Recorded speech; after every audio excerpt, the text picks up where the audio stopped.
The collapse of the Second Dynasty around 2686 BC marked not merely the end of one ruling house, but the conclusion of Egypt's formative centuries of experimentation with unified rule. The political upheavals that characterized the final years of the early dynastic period had exposed fundamental weaknesses in the nascent pharaonic system. Regional governors wielded excessive autonomy, religious authority remained fragmented among competing priesthoods, and the very concept of kingship lacked the ideological foundation necessary to command absolute obedience across the vast expanse of the Nile Valley. When Djoser ascended to the throne as the first ruler of the Third Dynasty, he inherited a kingdom that functioned more as a loose confederation of semi-autonomous regions than a truly centralized state. The pharaoh's authority, while theoretically absolute, required constant military enforcement to maintain compliance from provincial administrators who often governed their territories as personal fiefdoms. Trade networks remained localized, with Memphis serving primarily as a military stronghold rather than the economic hub it would later become. Most critically, the religious legitimacy of pharaonic rule rested on uncertain foundations, as competing theological traditions from Upper and Lower Egypt had never been successfully synthesized into a coherent doctrine of divine kingship. The transformation that occurred during Djoser's reign represented a fundamental reimagining of Egyptian political philosophy. Rather than simply ruling as the most powerful among equals, a model that had characterized his predecessors, Djoser and his advisors developed an entirely new conception of royal authority rooted in divine identity. This revolutionary approach positioned the pharaoh not as a mortal ruler blessed by the gods, but as the living incarnation of Horus himself, the falcon-headed deity whose dominion over both earth and sky provided theological justification for absolute temporal authority. The practical implications of this ideological shift extended far beyond ceremonial protocol. Under the divine kingship model, opposition to pharaonic authority constituted not political dissent but religious sacrilege, fundamentally altering the relationship between ruler and subject. Provincial governors who had previously negotiated with the pharaoh as representatives of their regions now found themselves transformed into appointed administrators serving at the pleasure of a divine being whose commands carried the weight of cosmic law. This theological restructuring eliminated the traditional checks and balances that had limited royal power during the early dynastic period, creating the ideological framework for the unprecedented centralization that would characterize the Old Kingdom.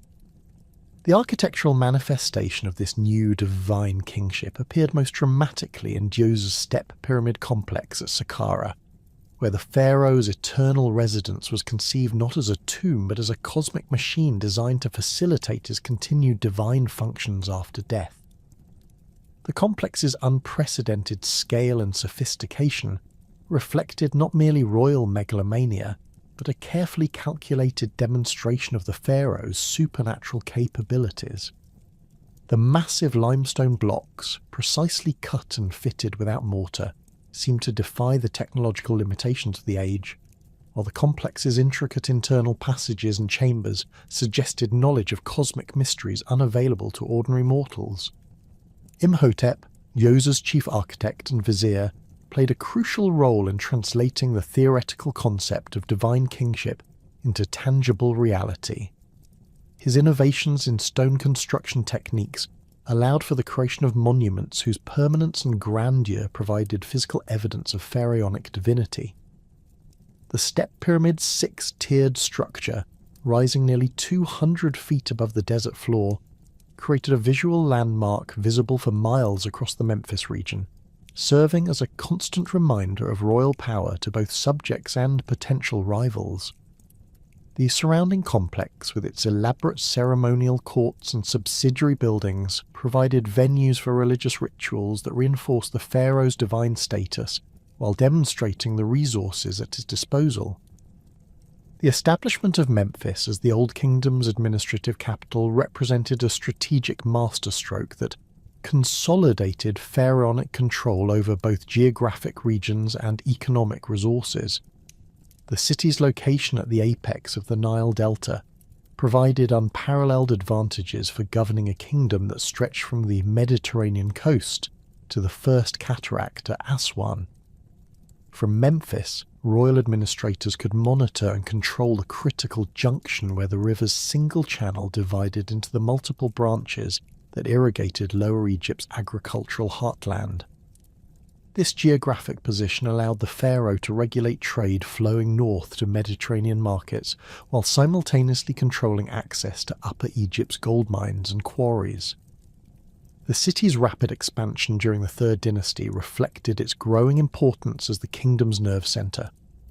Archaeological evidence reveals a dramatic increase in construction activity, with new residential districts, administrative buildings, and temple complexes spreading across both banks of the Nile. The royal palace complex, situated on elevated ground overlooking the river, provided the pharaoh with commanding views of the surrounding landscape while offering secure communications with regional administrators throughout the kingdom.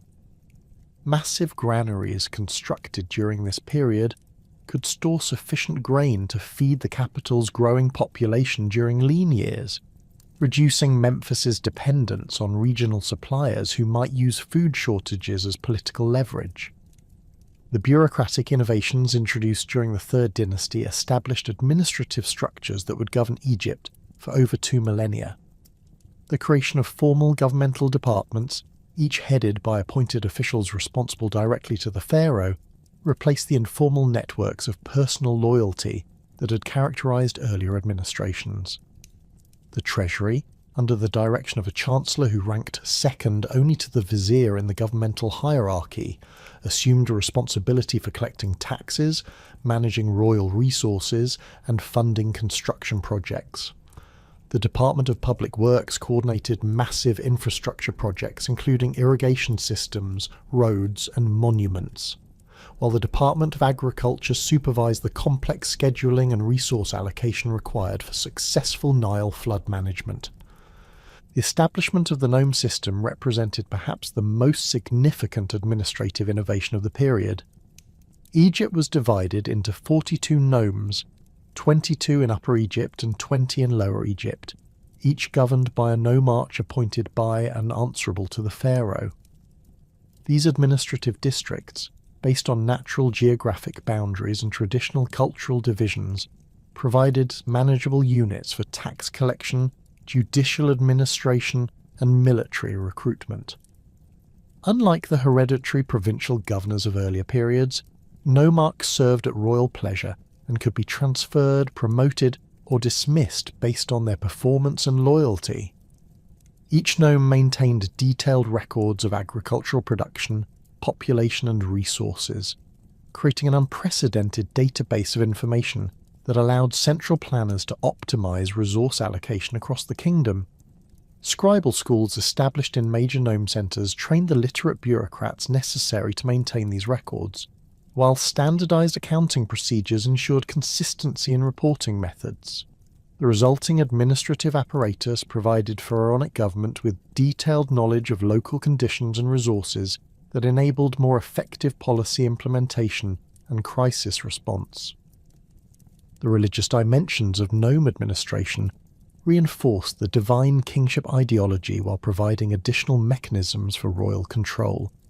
Each nome maintained temples dedicated to local deities, but these religious institutions were increasingly integrated into the broader theological framework that positioned the pharaoh as the supreme intermediary between gods and mortals. Nomarchs assumed responsibility for ensuring proper religious observances within their territories, while temple priests received appointments that required royal approval. This religious bureaucratization eliminated potential sources of ideological opposition while creating additional channels for royal influence over local populations. The economic transformations accompanying administrative centralization fundamentally altered Egyptian society's structure and organization. The royal monopoly over long-distance trade, enforced through Memphis-based commercial networks, concentrated unprecedented wealth in pharaonic hands, while reducing regional elites' independent economic power. State-sponsored workshops producing luxury goods for royal consumption and diplomatic exchange employed thousands of specialized craftsmen whose livelihoods depended entirely on royal patronage. The resulting economic dependency created powerful incentives for loyalty among artisan classes who had previously maintained greater independence. Agricultural policy during the Third Dynasty reflected the new administration's sophisticated understanding of Egypt's ecological rhythms and resource management requirements. Royal agricultural advisors developed detailed planting schedules optimized for different soil types and flood conditions, while state-sponsored irrigation projects extended cultivation into previously marginal areas. The construction of strategic granaries throughout the kingdom created buffer stocks that could mitigate the effects of poor flood years, reducing the social unrest that had periodically threatened earlier dynasties. The military reforms accompanying administrative centralization created professional forces loyal to the pharaoh rather than regional commanders. The establishment of permanent garrisons at strategic locations throughout the kingdom provided rapid response capabilities for internal security threats, while demonstrating royal power to potentially rebellious populations. Military units recruited from different nomes were deliberately mixed to prevent the formation of regional loyalties that might threaten central authority, while career advancement opportunities attracted ambitious young men from throughout the kingdom to royal service. The judicial system developed during this period reflected the divine kingship ideology's emphasis on pharaonic authority as the ultimate source of law and justice. Royal courts established in major population centres administered standardized legal codes that superseded local customs and traditions, creating unified legal standards throughout the kingdom. Judges appointed by and responsible to the pharaoh replaced traditional councils of elders, while appeals procedures channeled disputes toward Memphis-based officials who represented royal rather than local interests. The cultural implications of these political and administrative transformations extended throughout Egyptian society, creating new forms of artistic expression, religious practice, and social organisation that would characterise the Old Kingdom for centuries. The concentration of resources and skilled craftsmen in Memphis fostered artistic innovations that reflected the new divine kingship ideology while demonstrating the pharaoh's supernatural capabilities. Monumental architecture, sophisticated sculpture, and elaborate decorative programs created visual vocabularies that communicated royal power to both literate elites and illiterate masses. The administrative and ideological foundations established during the early Third Dynasty created the necessary preconditions for the most revolutionary transformation in ancient Egyptian civilization, the complete reimagining of royal mortuary architecture under Pharaoh Djoser. When Djoser assumed the throne around 2670 BC, Egyptian royal burial practices remained fundamentally unchanged from those of the early dynastic period. Pharaohs continued to be interred in mastaba tombs, rectangular mud brick structures with flat roofs and sloping sides that housed burial chambers carved into the bedrock below. These monuments, while impressive by contemporary standards, reflected the technological limitations and modest resources available to earlier rulers rather than the unprecedented wealth and organizational capabilities that divine kingship ideology had placed at pharaonic disposal. The mastaba tradition represented more than architectural convention. It embodied specific theological concepts about royal afterlife that would prove incompatible with the evolving divine kingship doctrine. Traditional mastabas functioned as elaborate houses for the deceased, providing storage spaces for grave goods, offering chambers for mortuary rituals, and burial apartments where the pharaoh's mummified remains could rest undisturbed. This domestic model of royal afterlife reflected earlier concepts of kingship that positioned the pharaoh as a powerful mortal who required supernatural assistance to navigate the dangers of death, rather than a divine being whose cosmic functions continued unchanged beyond the grave. Diosa's revolutionary decision to abandon mastaba construction in favour of an entirely new form of royal monument reflected the theological implications of divine kingship ideology. A pharaoh who was the living incarnation of Horus could not be housed after death in a structure that suggested mortality and dependence on divine protection. Instead, the royal tomb must demonstrate the pharaoh's continued divine status while providing facilities for the complex rituals necessary to maintain his cosmic functions.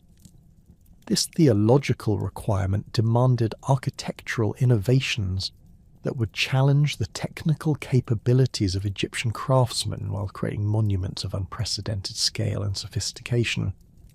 The selection of Saqqara as the site for Djoser's revolutionary tomb complex reflected careful strategic planning that extended beyond practical considerations of proximity to Memphis.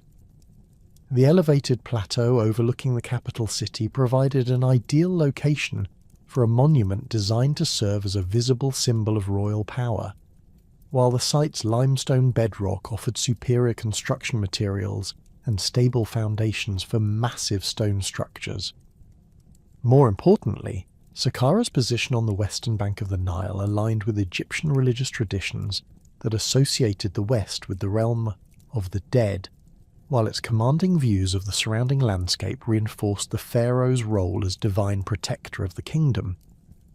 The appointment of Imhotep as chief architect for Djoser's funerary complex represented a crucial decision that would transform not only royal burial practices, but the entire trajectory of Egyptian civilization. Imhotep's background combined practical architectural experience with theoretical knowledge of engineering principles, mathematical relationships, and religious symbolism that proved essential for translating divine kingship ideology into physical reality. His previous work on palace construction projects had demonstrated mastery of traditional mud brick building techniques, while his position as royal vizier provided intimate knowledge of the administrative resources and organizational capabilities available for the unprecedented construction project. Imhotep's genius lay not in his technical innovations alone, but in his ability to synthesize architectural, engineering, and theological requirements into a coherent design that addressed multiple functions simultaneously. The step pyramid complex needed to serve as the pharaoh's eternal residence, a center for ongoing mortuary rituals, a demonstration of royal power, and a cosmic machine facilitating divine functions. These diverse requirements demanded architectural solutions that transcended traditional building practices while creating entirely new forms of monumental expression. The decision to construct the complex entirely in limestone represented a revolutionary departure from Egyptian building traditions that would require fundamental innovations in quarrying, transportation, and construction techniques. Previous royal monuments had employed limestone primarily for decorative elements and specialized architectural features, while relying on mud brick for structural components. The step pyramid complex would require hundreds of thousands of precisely cut limestone blocks, each weighing several tons and fitted together with tolerances measured in millimeters. This technical challenge demanded new approaches to quarrying that could produce uniform building stones, transportation systems capable of moving massive blocks across considerable distances, and construction techniques that could achieve unprecedented precision in stone placement. The quarrying operations established for the Step Pyramid project created the foundation for Egyptian stone construction techniques that would remain largely unchanged for millennia. Workers developed specialized copper tools designed specifically for limestone extraction, including chisels, saws, and wedges that could split massive blocks along predetermined lines. The quarry faces at Tura, located across the Nile from Saqqara, reveal evidence of systematic extraction methods that minimized waste while producing blocks of standardized dimensions. Wooden levers and copper wedges driven into carefully positioned holes allowed workers to separate blocks cleanly from the bedrock, while wooden sledges and rope systems facilitated transportation from quarry face to loading areas. The transportation of limestone blocks from Tura quarries to the Saqqara construction site required engineering solutions that demonstrated Egyptian mastery of logistics and mechanical principles. During the annual Nile flood, when the river reached its highest levels, specially constructed barges could carry multiple limestone blocks directly to temporary harbours constructed near the pyramid complex. These vessels, reinforced with additional wooden beams and equipped with specialised loading equipment, represented significant advances in naval architecture that would influence Egyptian shipbuilding for centuries. The coordination required to synchronise quarrying operations with flood cycles while maintaining steady supplies of building materials to construction crews demonstrated administrative capabilities that exceeded anything previously attempted in human history. The construction techniques developed for the step pyramid revolutionised Egyptian masonry practices through innovations that addressed the unique challenges of large-scale stone construction. Traditional mud brick building relied on mortar to bind individual elements together, but limestone construction demanded different approaches that exploited the material's inherent structural properties.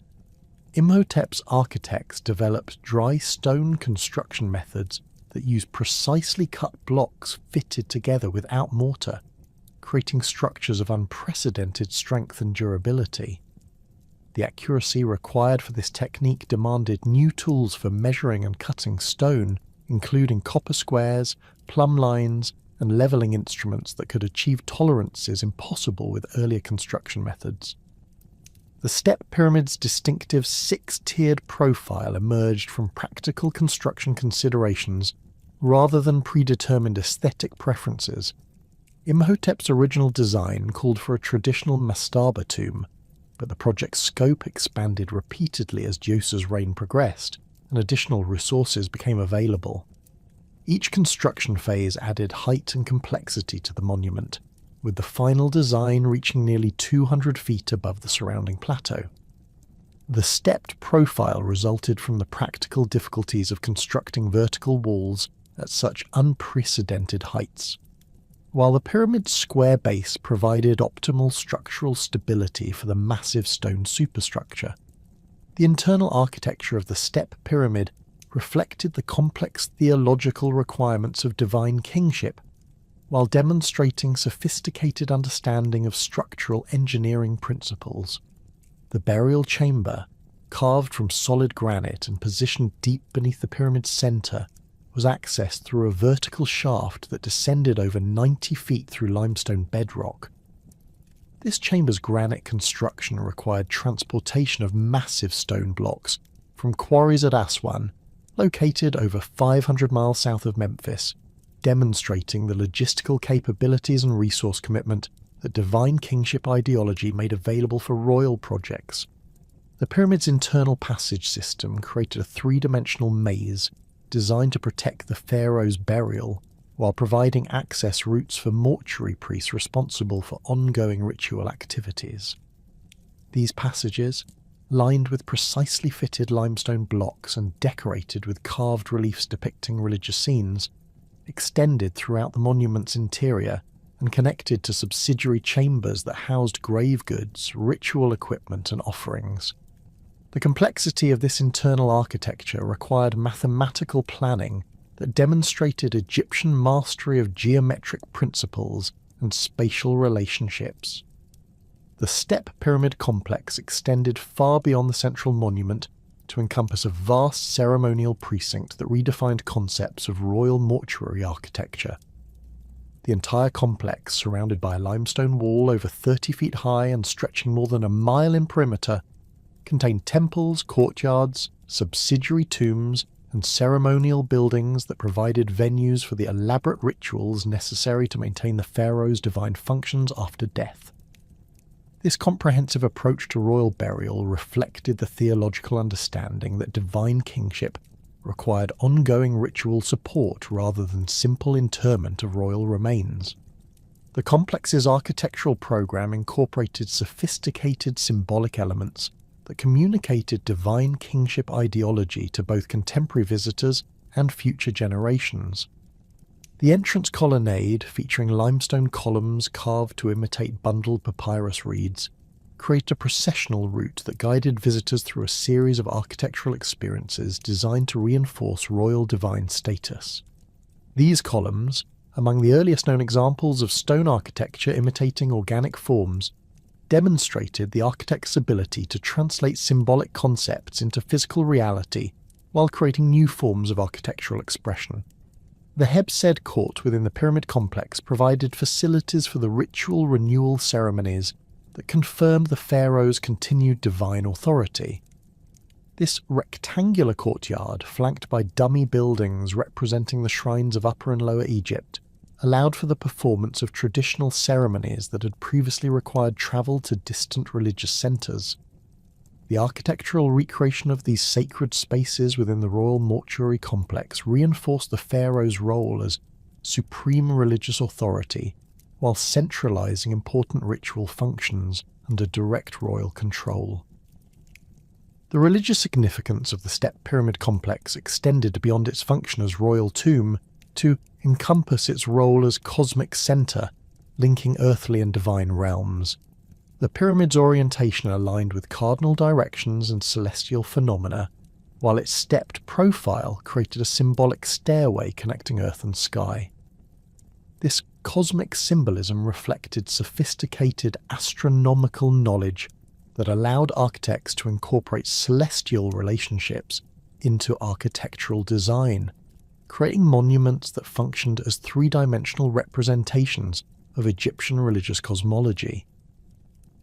The complex's mortuary temple provided facilities for the ongoing ritual activities necessary to maintain the pharaoh's divine functions after death.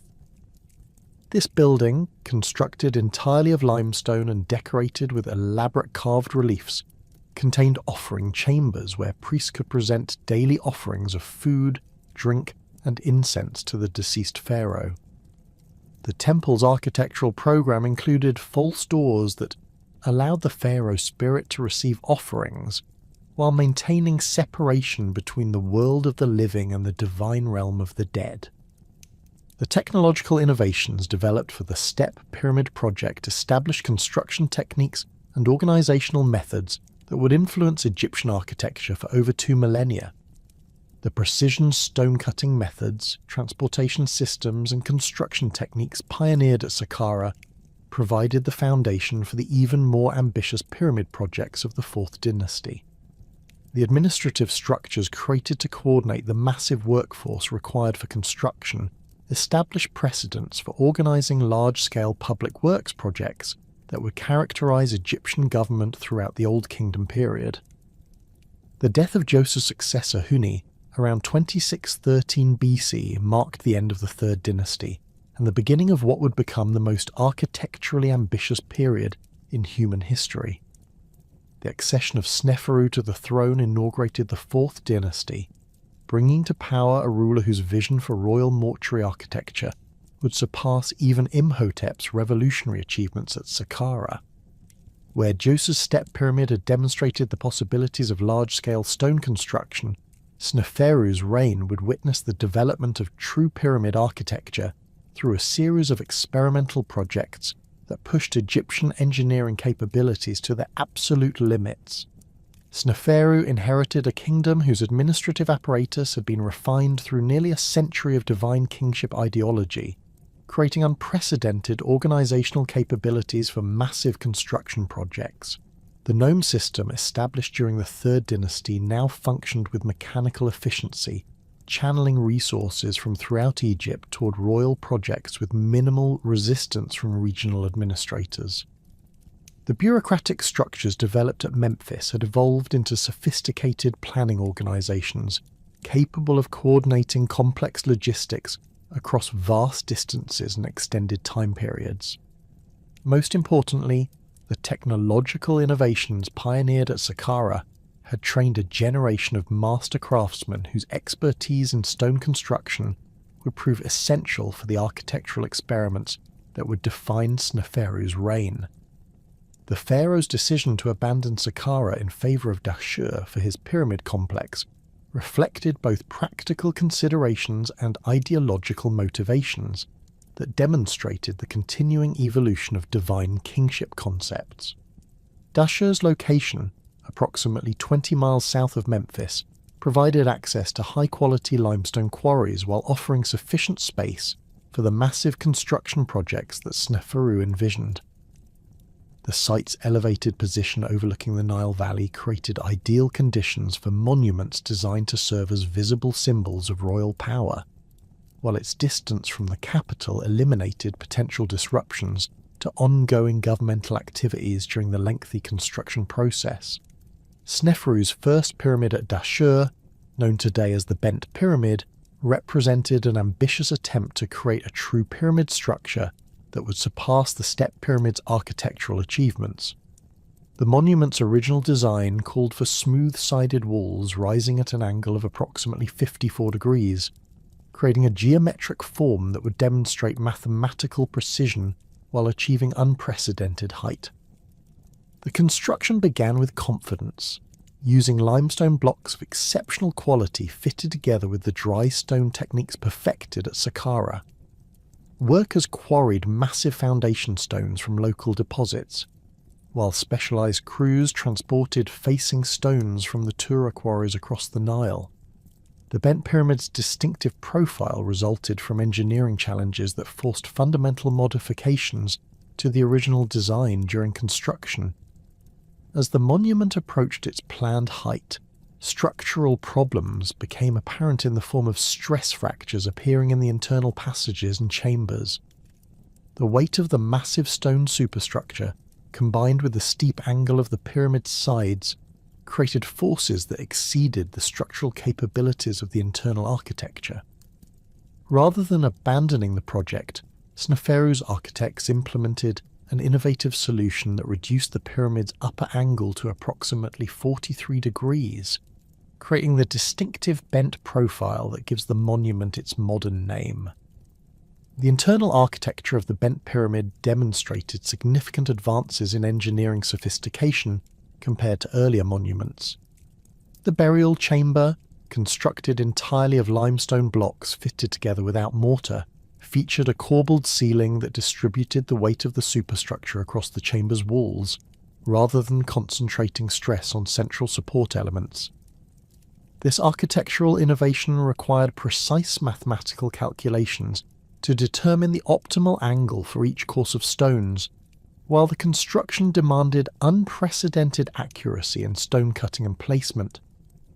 The chamber's smooth walls, polished to mirror-like perfection, reflected the advanced stoneworking techniques that Egyptian craftsmen had developed through decades of experience with monumental construction. The pyramid's passage system incorporated multiple entry points and complex internal routes that reflected evolving concepts of royal burial security. The main entrance, located on the pyramid's north face, led to a descending passage that connected to the primary burial chamber through a series of ascending corridors. A secondary entrance on the west face provided access to an upper chamber system that may have been intended for ritual purposes or additional burial facilities. These multiple access routes required careful coordination during construction to ensure proper alignment and structural integrity, while the passages themselves demonstrated mastery of precision stone cutting that allowed for perfectly fitted joints throughout the monument's interior. Despite the structural challenges that necessitated design modifications, the Bent Pyramid's completion provided invaluable experience that would inform Sneferu's subsequent architectural projects. The lessons learned during construction included improved understanding of stress distribution in large stone structures, refined techniques for calculating optimal pyramid angles, and enhanced methods for coordinating complex construction sequences. These technological advances, combined with organizational improvements in workforce management and resource allocation, created the foundation for even more ambitious projects that would define the remainder of Sneferu's reign. The construction of Sneferu's second pyramid, the Red Pyramid, represented the culmination of experimental pyramid building and the achievement of true pyramid architecture. Located approximately 1 mile north of the Bent Pyramid, this monument incorporated all the lessons learned from the earlier project while implementing design improvements that eliminated the structural problems that had plagued its predecessor. The Red Pyramid's angle of approximately 43 degrees, derived from the successful upper section of the Bent Pyramid, provided optimal balance between height and structural stability, while creating the smooth-sided profile that would become the standard for all subsequent pyramid construction. The Red Pyramid's limestone construction demonstrated the full maturation of Egyptian stoneworking techniques through innovations that achieved unprecedented precision in large-scale masonry. The monument's core consisted of roughly dressed limestone blocks quarried from local deposits, while the outer facing employed fine limestone from Tura that was cut and polished to create perfectly smooth surfaces. The interface between core and facing stones required precise fitting that eliminated gaps while ensuring structural integrity throughout the monument's height. This construction method, combining efficiency in core construction with aesthetic perfection in facing work, established the standard approach for pyramid building that would be employed at Giza and subsequent royal monuments. The Red Pyramid's internal architecture reflected the accumulated expertise of Egyptian architects in designing burial chambers capable of withstanding enormous structural loads.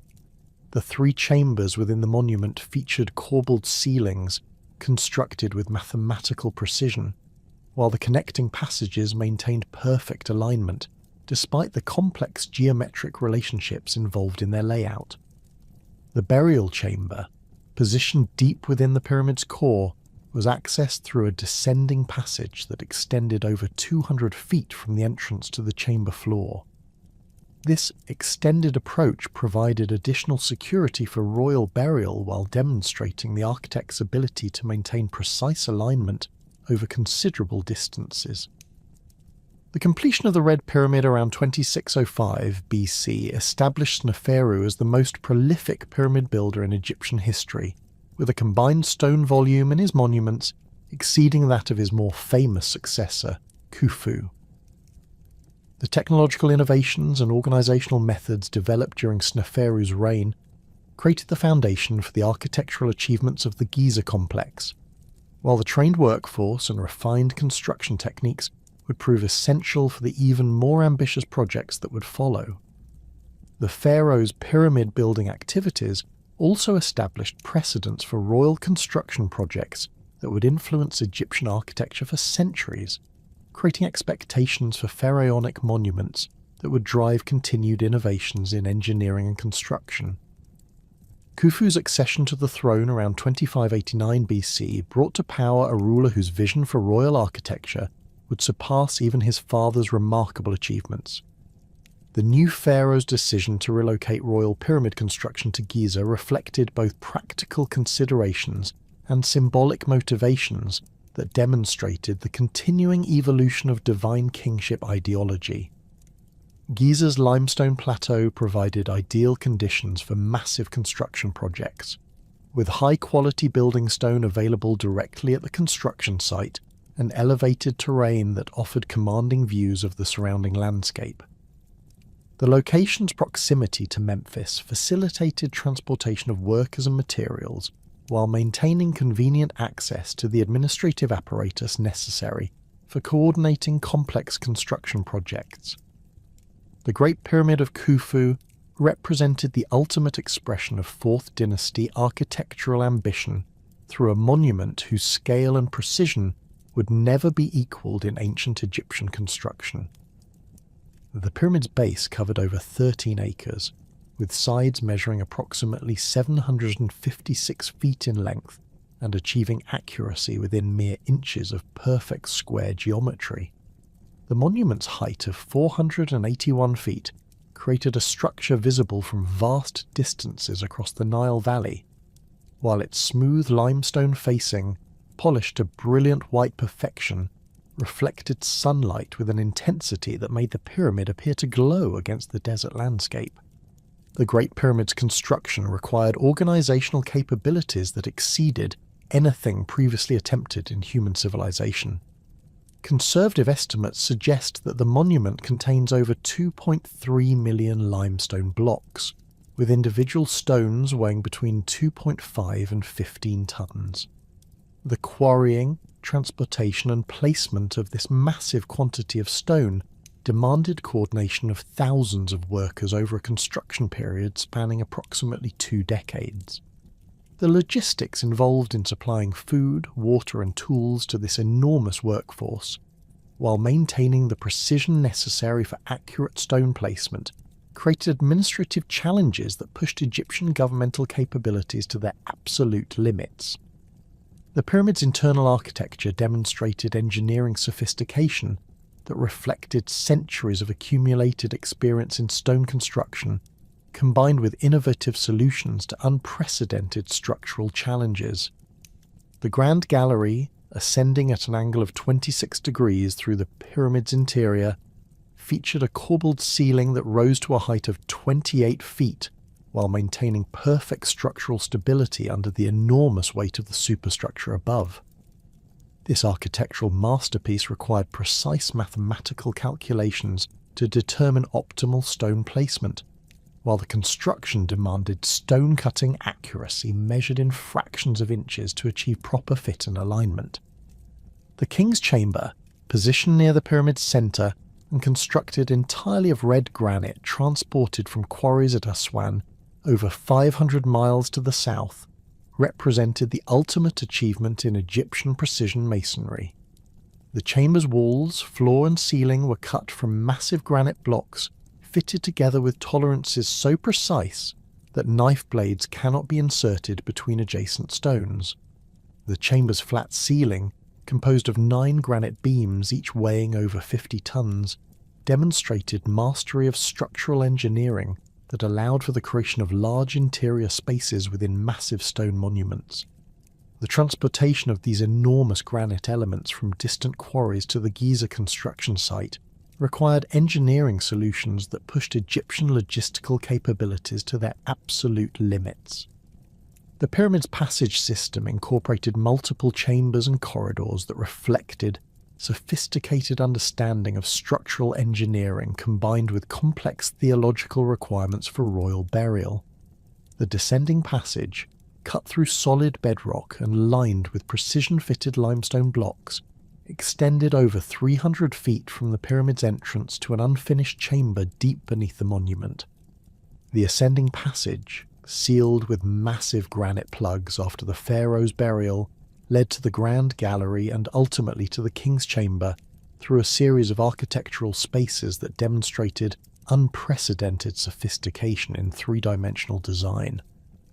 The construction workforce for the Great Pyramid represented a mobilization of human resources unparalleled in the ancient world, with recent archaeological evidence suggesting a permanent workforce of approximately 2,000 skilled craftsmen supplemented by rotating crews of up to 20,000 seasonal labourers.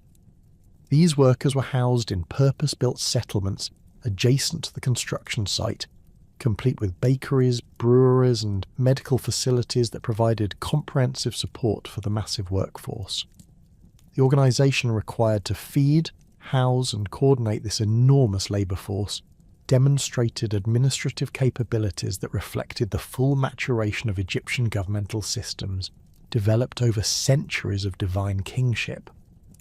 The pyramid construction process employed innovative techniques that maximised efficiency while maintaining the precision necessary for monumental architecture.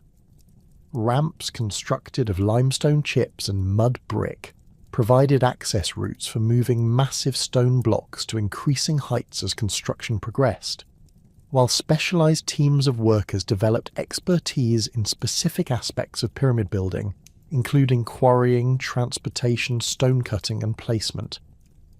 The coordination required to synchronise these diverse activities while maintaining steady progress toward completion created management challenges that drove innovations in project planning and resource allocation. The architectural triumphs of Sneferu and Khufu created an unprecedented demand for skilled artisans whose expertise extended far beyond the practical requirements of pyramid construction. The massive royal workshops established at Memphis, Dashur and Giza during the early 4th dynasty attracted craftsmen from throughout Egypt and beyond, creating concentrated centres of artistic production that would fundamentally transform Egyptian visual culture. These workshops, operating under direct royal patronage and supplied with the finest materials available throughout the known world, provided ideal conditions for artistic experimentation and innovation that would establish the canonical forms of Egyptian art for millennia to come. The development of standardized proportional systems during this period represented one of the most significant achievements in the history of artistic representation. Egyptian artists working on royal commissions developed mathematical frameworks for depicting the human figure that balanced naturalistic observation with idealized concepts of divine perfection appropriate for representing pharaonic subjects. The canonical proportional grid, based on divisions of the human body into 18 equal units from the soles of the feet to the hairline, provided a systematic method for achieving consistent representation across different scales and media while maintaining the dignified bearing considered essential for royal portraiture. This proportional system emerged from practical necessities encountered in decorating the vast interior spaces of pyramid complexes, where multiple artists working simultaneously needed to achieve visual consistency across extensive wall surfaces. The mathematical precision required for pyramid construction had trained Egyptian craftsmen in geometric principles that proved directly applicable to artistic representation, while the theological requirements of divine kingship demanded visual languages that could communicate royal perfection through systematic rather than accidental means. The resulting proportional frameworks eliminated the stylistic variations that characterized earlier Egyptian art, creating unified visual vocabularies that reinforced political messages about pharaonic authority and divine status. The application of these proportional systems to royal sculpture produced masterpieces that combined technical precision with psychological intensity previously unknown in Egyptian art. The seated limestone statues of Khafre, discovered in his valley temple at Giza, demonstrated the full maturation of 4th dynasty sculptural techniques through works that achieved unprecedented realism while maintaining the idealized dignity required for divine kingship representation. These sculptures, carved from single blocks of fine limestone and originally painted in naturalistic colors, presented the pharaoh as simultaneously human and divine, approachable yet awesome, familiar yet transcendent. The Khafre statues revealed sophisticated understanding of optical effects that allowed sculptors to create works that appeared different from various viewing angles, while maintaining consistent proportional relationships throughout. The pharaoh's face, carved with mathematical precision according to canonical proportions, nevertheless captured individual characteristics that made the portrait recognizably specific rather than generically royal. The subtle modelling of facial features, achieved through techniques that required years of training to master, created surfaces that responded to changing light conditions with lifelike vitality while maintaining the permanent dignity appropriate for divine representation. The sculptural treatment of royal regalia in these works demonstrated the artist's mastery of symbolic representation, combined with technical virtuosity in stone carving. The Nemes headdress, carved with individual pleats rendered in precise detail, created textural contrast that enhanced the sculpture's visual impact, while communicating specific theological concepts about pharaonic authority. The false beard, symbol of divine kingship, was integrated into the composition with mathematical precision that balanced symbolic requirements with aesthetic considerations. The throne, decorated with intricate relief carvings depicting the unification of Upper and Lower Egypt, provided narrative context that reinforced the sculpture's political messages while demonstrating the artist's ability to work effectively across different scales of representation.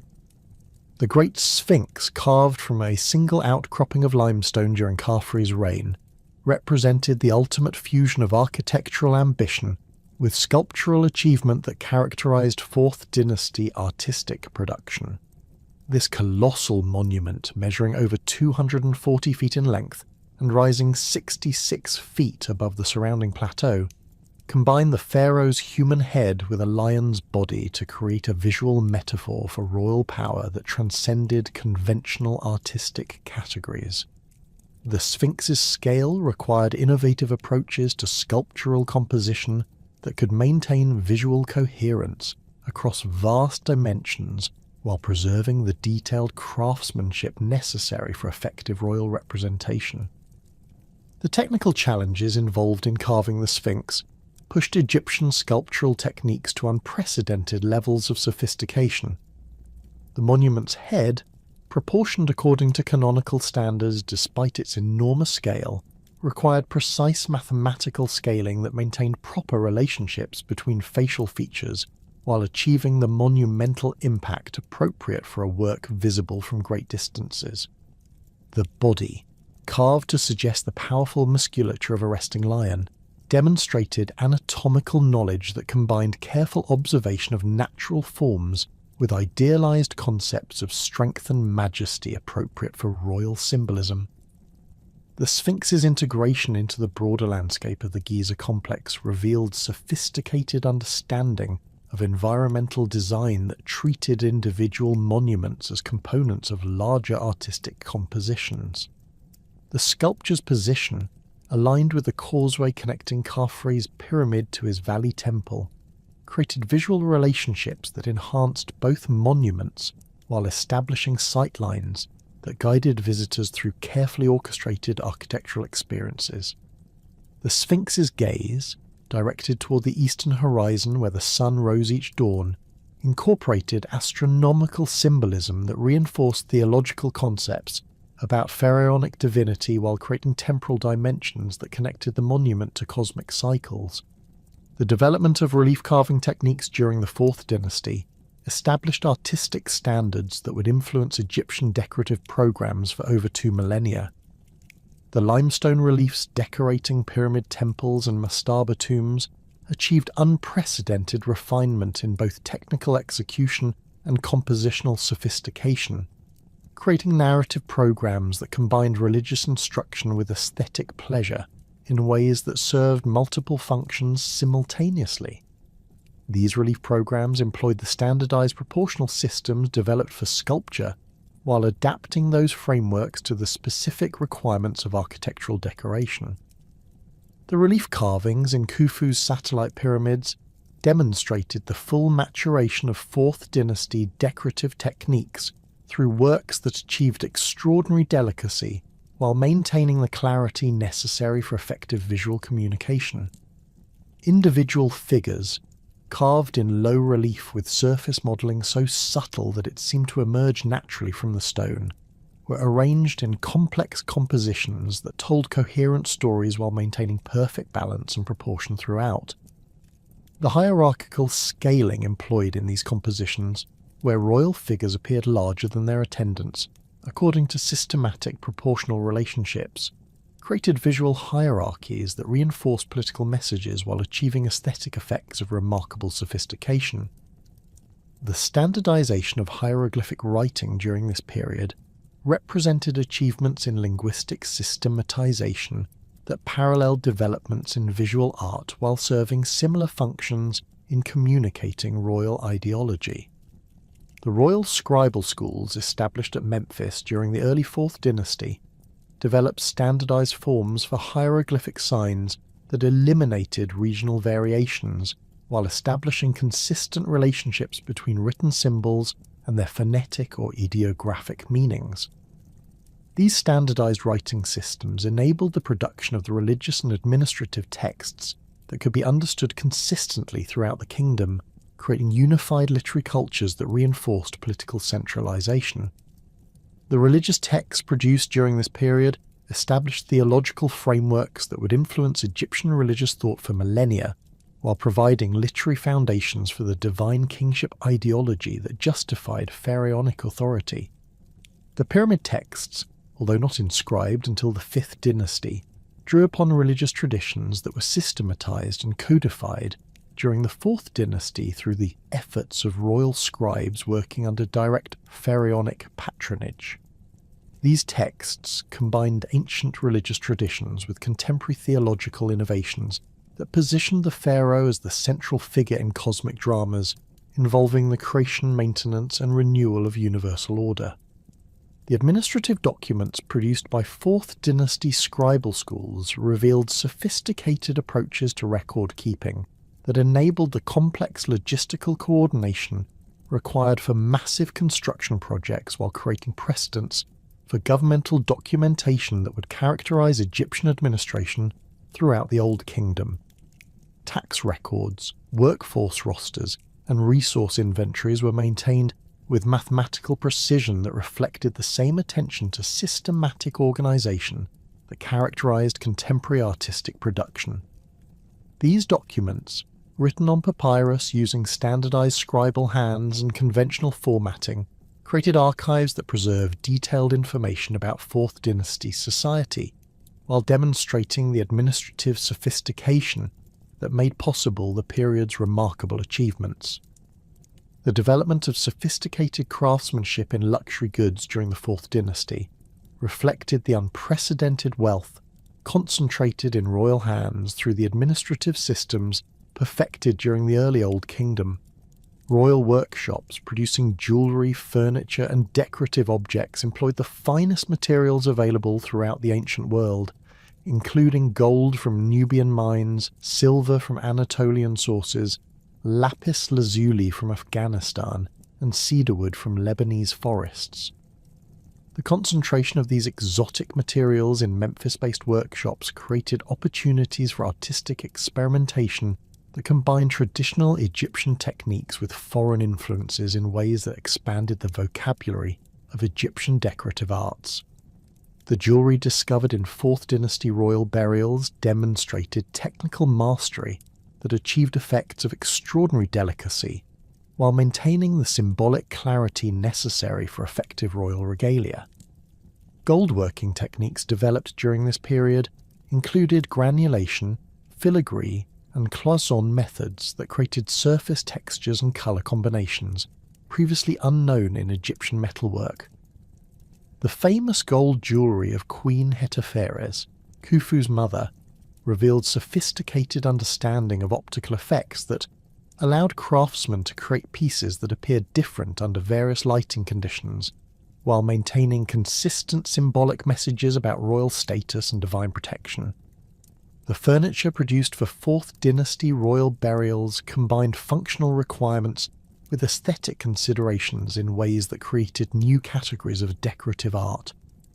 The cedarwood chair and bed discovered in Hetepheres' burial equipment demonstrated joinery techniques that achieved structural strength without visible mechanical fasteners, while the decorative programs applied to these pieces employed inlay work that combined precious metals with exotic stones in patterns of remarkable complexity. The symbolic programs incorporated into these decorative schemes drew upon the same canonical proportional systems employed in sculpture and relief carving, creating unified aesthetic approaches that reinforced royal ideology through multiple artistic media. The ivory carving techniques developed during this period achieved levels of technical sophistication that would never be surpassed in Egyptian decorative arts. Small-scale sculptures and decorative objects carved from elephant ivory imported from sub-Saharan Africa demonstrated mastery of three-dimensional composition that translated the monumental achievements of royal sculpture to intimate scales appropriate for personal use.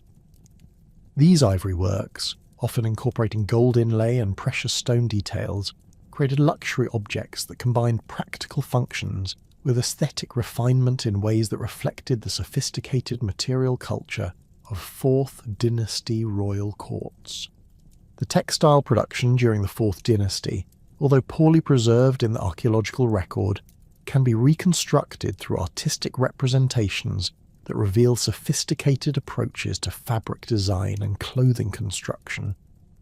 The linen garments depicted in contemporary relief carvings and paintings demonstrated understanding of fabric behaviour that allowed for the creation of clothing that combined practical comfort with visual elegance appropriate for royal wear. The pleating techniques shown in artistic representations required mathematical precision in fabric cutting and sewing that paralleled the systematic approaches employed in other 4th dynasty crafts. The architectural and cultural achievements of the 4th dynasty rested upon a sophisticated social and administrative framework that had evolved continuously since Djoser's revolutionary reign. By the time Khufu commanded resources sufficient to construct the Great Pyramid, Egyptian society had crystallized into a rigidly hierarchical system where every individual's position, responsibilities and privileges were determined by their relationship to the divine pharaoh.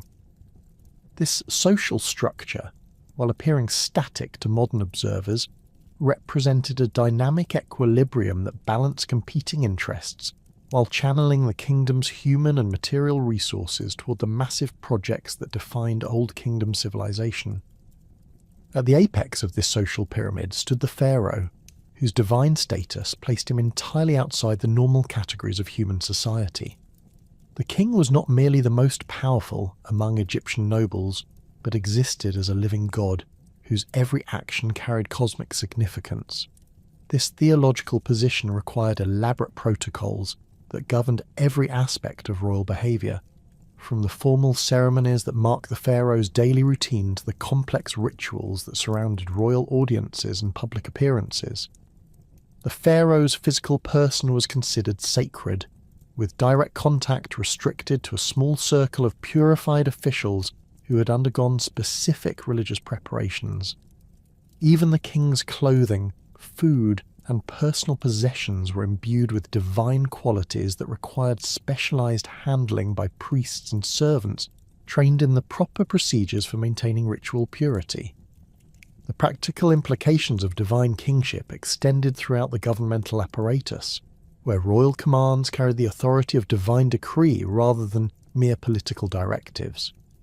Officials receiving pharaonic instructions were not simply following administrative orders, but participating in the implementation of cosmic will, a theological framework that eliminated traditional distinctions between religious and secular authority. This divine mandate provided pharaonic government with unprecedented legitimacy, while creating powerful psychological incentives for bureaucratic compliance that extended far beyond simple fear of punishment or hope for reward. Immediately below the pharaoh in the social hierarchy stood the vizier, whose position as chief administrator made him the most powerful mortal in the kingdom.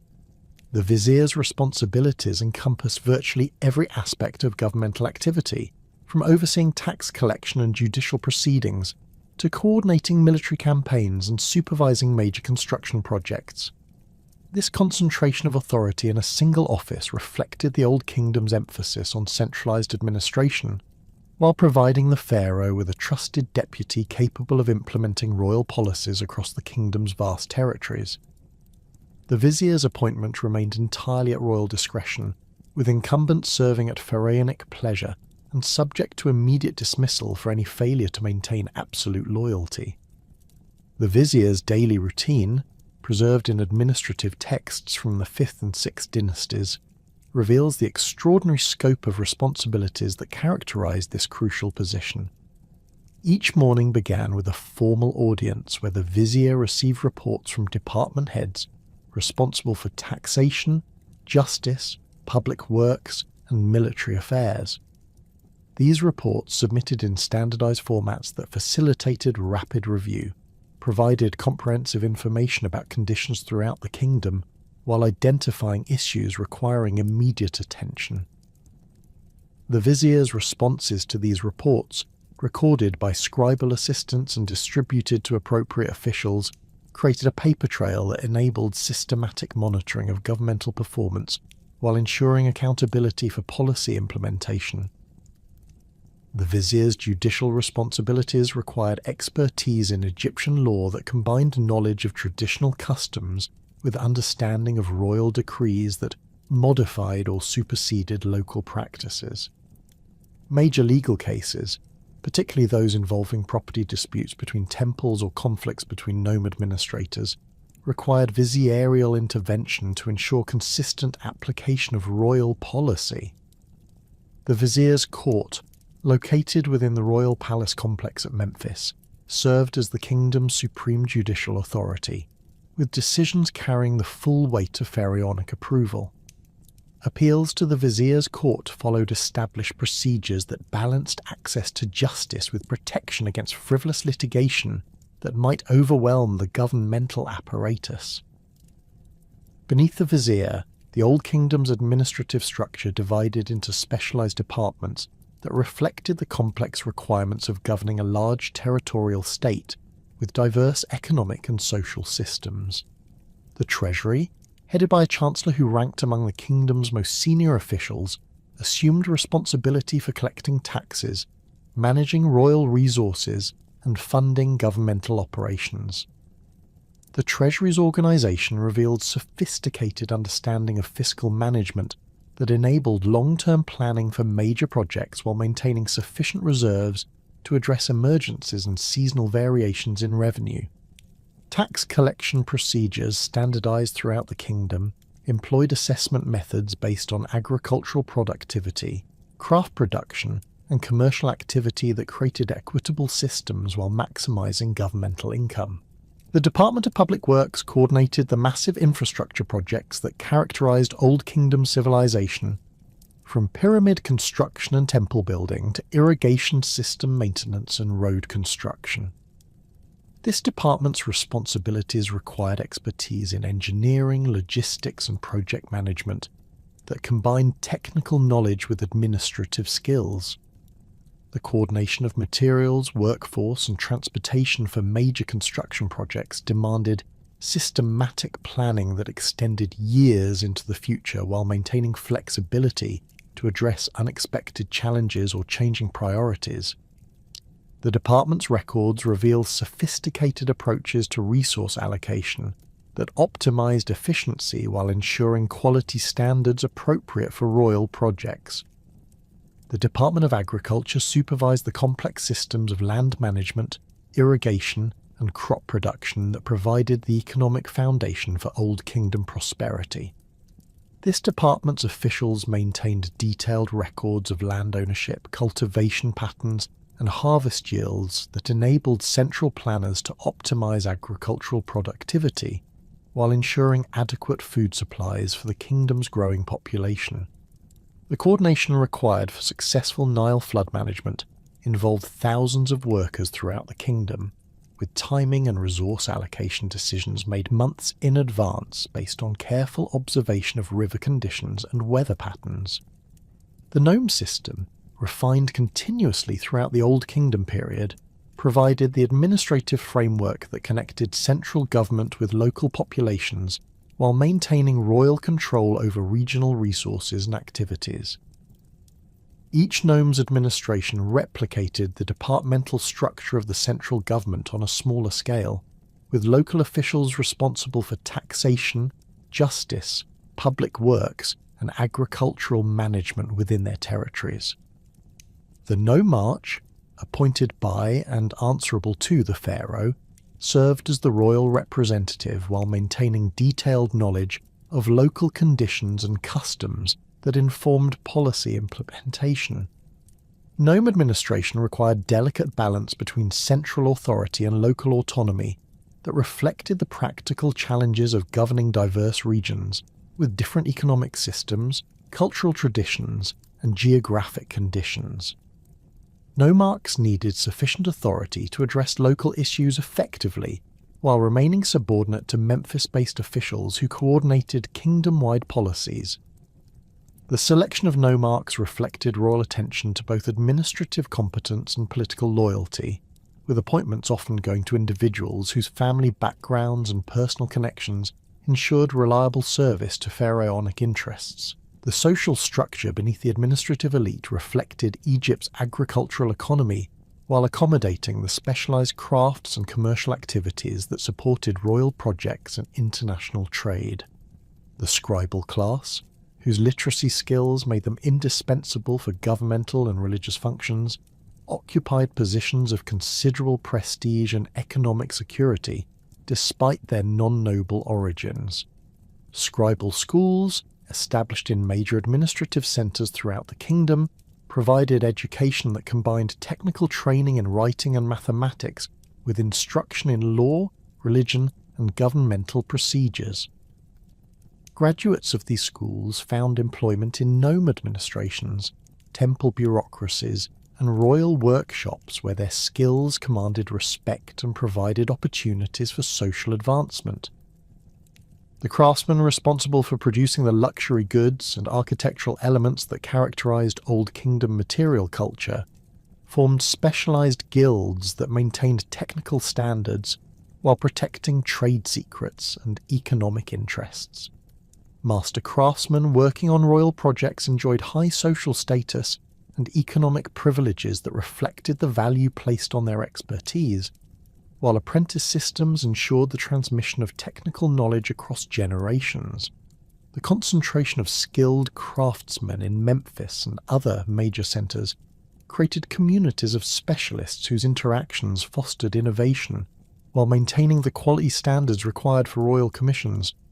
The agricultural population, comprising the vast majority of Egyptian society, lived within village communities that maintained traditional social structures while adapting to the administrative requirements of the centralized state. Farmers worked land owned by the pharaoh, temples, or noble estates according to complex arrangements that balanced individual subsistence needs with obligations to provide surplus production for taxation and redistribution. Village headmen, selected from local families with traditional authority, served as intermediaries between agricultural communities and nome administrators, while maintaining responsibility for organizing collective labor projects and resolving local disputes. The legal system that governed Old Kingdom society reflected the divine kingship ideology, while incorporating traditional customs and practical considerations that addressed the diverse needs of a complex territorial state. Egyptian law recognized distinct categories of legal status that determined individual rights and responsibilities, with free citizens enjoying protection under royal law, while slaves and servants remained subject to their master's authority. Property rights, carefully defined and systematically enforced, provided security for agricultural and commercial activities while ensuring royal prerogatives over strategic resources and major commercial enterprises. Marriage practices among the Egyptian elite reflected both social conventions and economic considerations that reinforced existing hierarchies while providing mechanisms for limited social mobility. Noble families arranged marriages that consolidated wealth and political influence while ensuring proper religious observances and maintaining bloodline purity, considered essential for certain religious and administrative positions. Royal marriages, governed by complex theological requirements, often involved unions between close relatives that preserved divine bloodlines, while creating political alliances between different branches of the royal family. Family structures throughout Egyptian society emphasized patriarchal authority, while providing women with legal rights and economic opportunities that exceeded those available in many contemporary civilizations. Women could own property, engage in commercial activities, and initiate legal proceedings in their own right, while royal and noble women sometimes wielded considerable political influence through their relationships with male relatives in positions of authority. The economic roles available to women included textile production, food processing, and religious activities that provided income and social status independent of male family members. The economic foundation of Old Kingdom society rested upon sophisticated systems of agricultural production that maximized the Nile Valley's natural advantages while supporting population levels unprecedented in the ancient world. The annual flood cycle, carefully monitored and managed through extensive irrigation systems, provided the water and fertile soil necessary for intensive cultivation of wheat, barley, and other staple crops.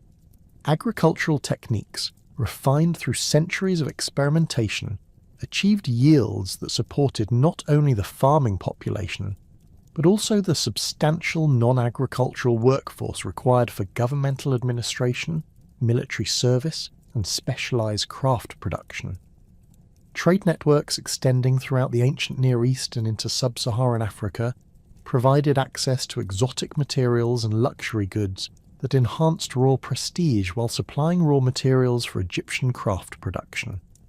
Commercial expeditions, organized under royal sponsorship and protection, established trading relationships that brought cedar wood from Lebanon, lapis lazuli from Afghanistan, gold from Nubia, and ivory from Central Africa. These trade relationships required diplomatic arrangements that positioned Egypt as a major regional power, while creating economic dependencies that enhanced pharaonic influence throughout the ancient world. The redistribution system centered on royal and temple estates provided mechanisms for allocating resources throughout Egyptian society, while maintaining the hierarchical relationships that characterized Old Kingdom's social structure. Royal estates, managed by appointed administrators and worked by dependent labourers, produced agricultural surpluses that supported governmental activities while providing reserves for emergency distribution during years of poor harvests. Temple estates endowed by royal grants and managed by priestly bureaucracies combined religious functions with economic activities that supported temple personnel while contributing to the broader redistributive network. The sophisticated administrative apparatus that governed Old Kingdom society operated within a religious framework that permeated every aspect of Egyptian civilization, from the cosmic responsibilities of divine kingship to the daily rituals performed by ordinary citizens seeking divine protection. The theological system that emerged during this period represented a revolutionary synthesis of ancient Egyptian religious traditions with the innovative concepts required to justify and maintain pharaonic authority over an increasingly complex territorial state.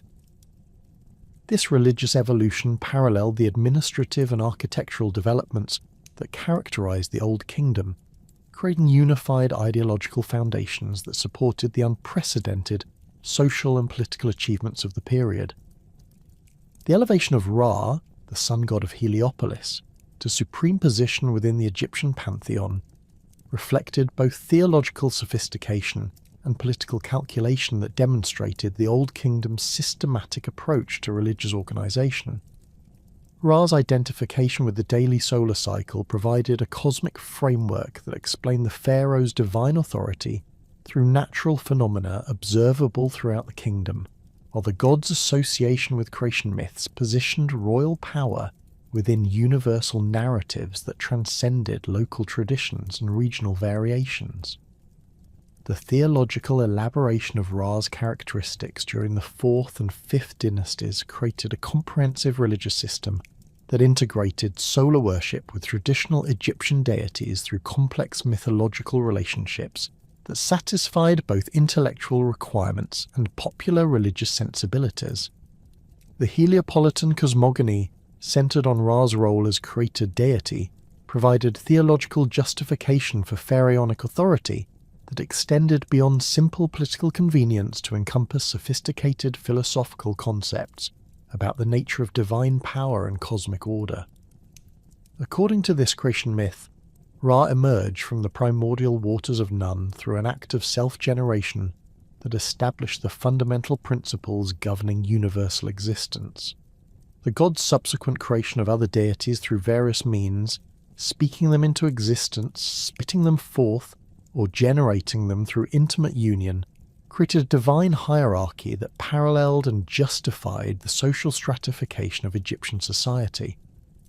The pharaoh's identification as Ra's earthly representative positioned royal authority within this cosmic framework, making opposition to pharaonic rule equivalent to rebellion against the fundamental order of creation.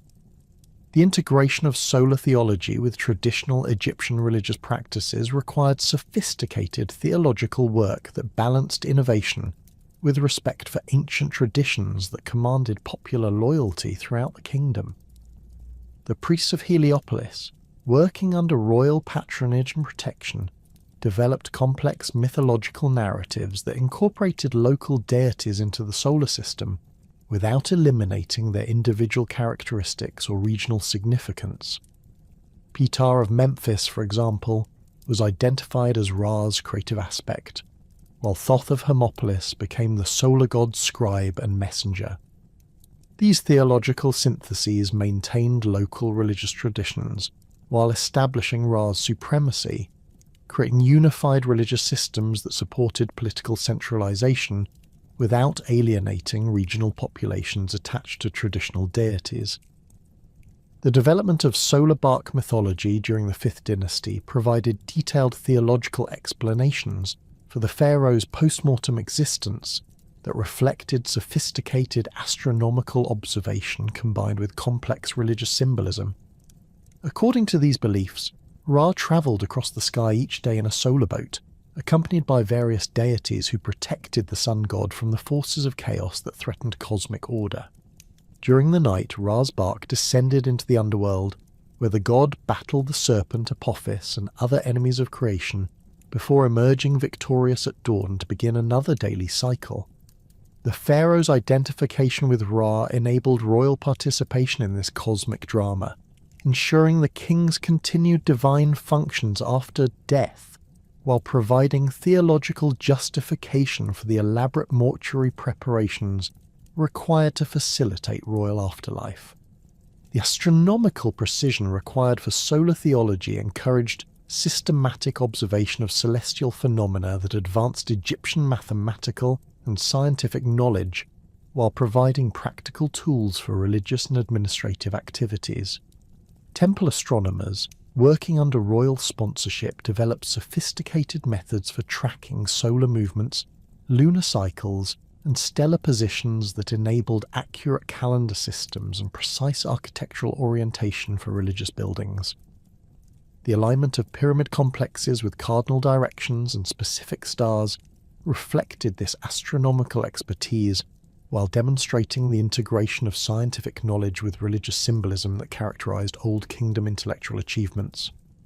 The mortuary beliefs that evolved during the Old Kingdom represented a fundamental transformation in Egyptian concepts of death and afterlife that reflected the theological implications of divine kingship ideology. Traditional Egyptian burial practices had emphasized the preservation of the deceased's physical form and the provision of material goods necessary for continued existence in a realm that closely resembled earthly life. The divine status of Old Kingdom pharaohs required more sophisticated theological frameworks that addressed the unique challenges of maintaining divine functions beyond physical death, while ensuring the continued cosmic responsibilities that justified royal authority among the living. The development of mummification techniques during the Old Kingdom reflected both practical requirements for preserving royal remains and theological concepts about the relationship between physical and spiritual aspects of human existence. The elaborate procedures employed in royal mummification combined empirical knowledge of human anatomy with religious beliefs about the multiple components of individual identity that survived physical death. The removal of internal organs, their separate preservation in canopic jars protected by specific deities, and the treatment of the body with natron salts and aromatic resins created preserved remains that could serve as permanent vessels for the pharaoh's spiritual essence, while maintaining the physical integrity considered necessary for afterlife existence. The theological sophistication underlying mummification practices revealed detailed understanding of human anatomy that advanced medical knowledge while serving religious purposes. The careful removal of the brain through the nasal cavity, the precise extraction of abdominal organs without damaging the body's exterior appearance, and the treatment of tissues with preservative substances demonstrated surgical skills that required extensive training and experience. The priests responsible for mummification procedures underwent lengthy apprenticeships that combined technical instruction with religious education, creating specialized professional classes whose expertise served both practical and theological functions. The evolution of canopic jar traditions during the Old Kingdom reflected the integration of anatomical knowledge with complex religious symbolism that protected specific organs while maintaining their availability for afterlife functions. The four sons of Horus, Imseti, Duamutef, Hapi, and Kebesenuef assumed a responsibility for protecting the liver, stomach, lungs, and intestines respectively, while their association with cardinal directions created cosmic frameworks that positioned preserved organs within universal spatial relationships. The artistic programs decorating canopic jars employed the same canonical, proportional systems developed for royal sculpture, creating unified aesthetic approaches that reinforced religious messages while demonstrating the integration of artistic and theological concerns.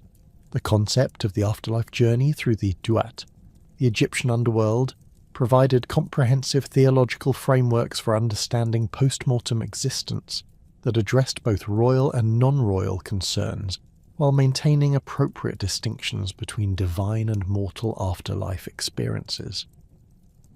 The Duat was conceived as a complex landscape containing rivers, lakes, fields, and cities that paralleled earthly geography, while incorporating supernatural elements that reflected the transformed nature of post-mortem existence.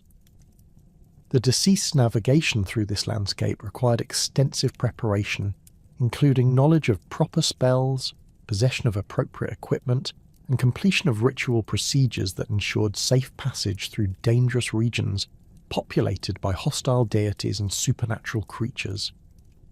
The royal afterlife journey incorporated additional elements that reflected pharaonic divine status, while ensuring the king's continued cosmic responsibilities. The pharaoh's identification with Ra enabled royal participation in the daily solar cycle, with the deceased king accompanying the sun god through the underworld during nighttime hours before emerging triumphant at dawn to begin another day of divine activity.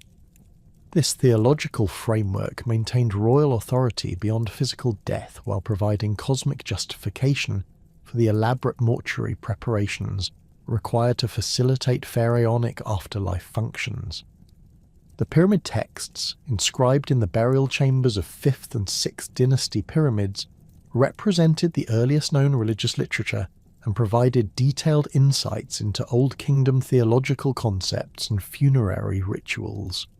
These texts, comprising over 700 individual spells and incantations, covered every aspect of royal afterlife preparation, from the initial moments following death through the complex procedures required for successful transition to divine existence.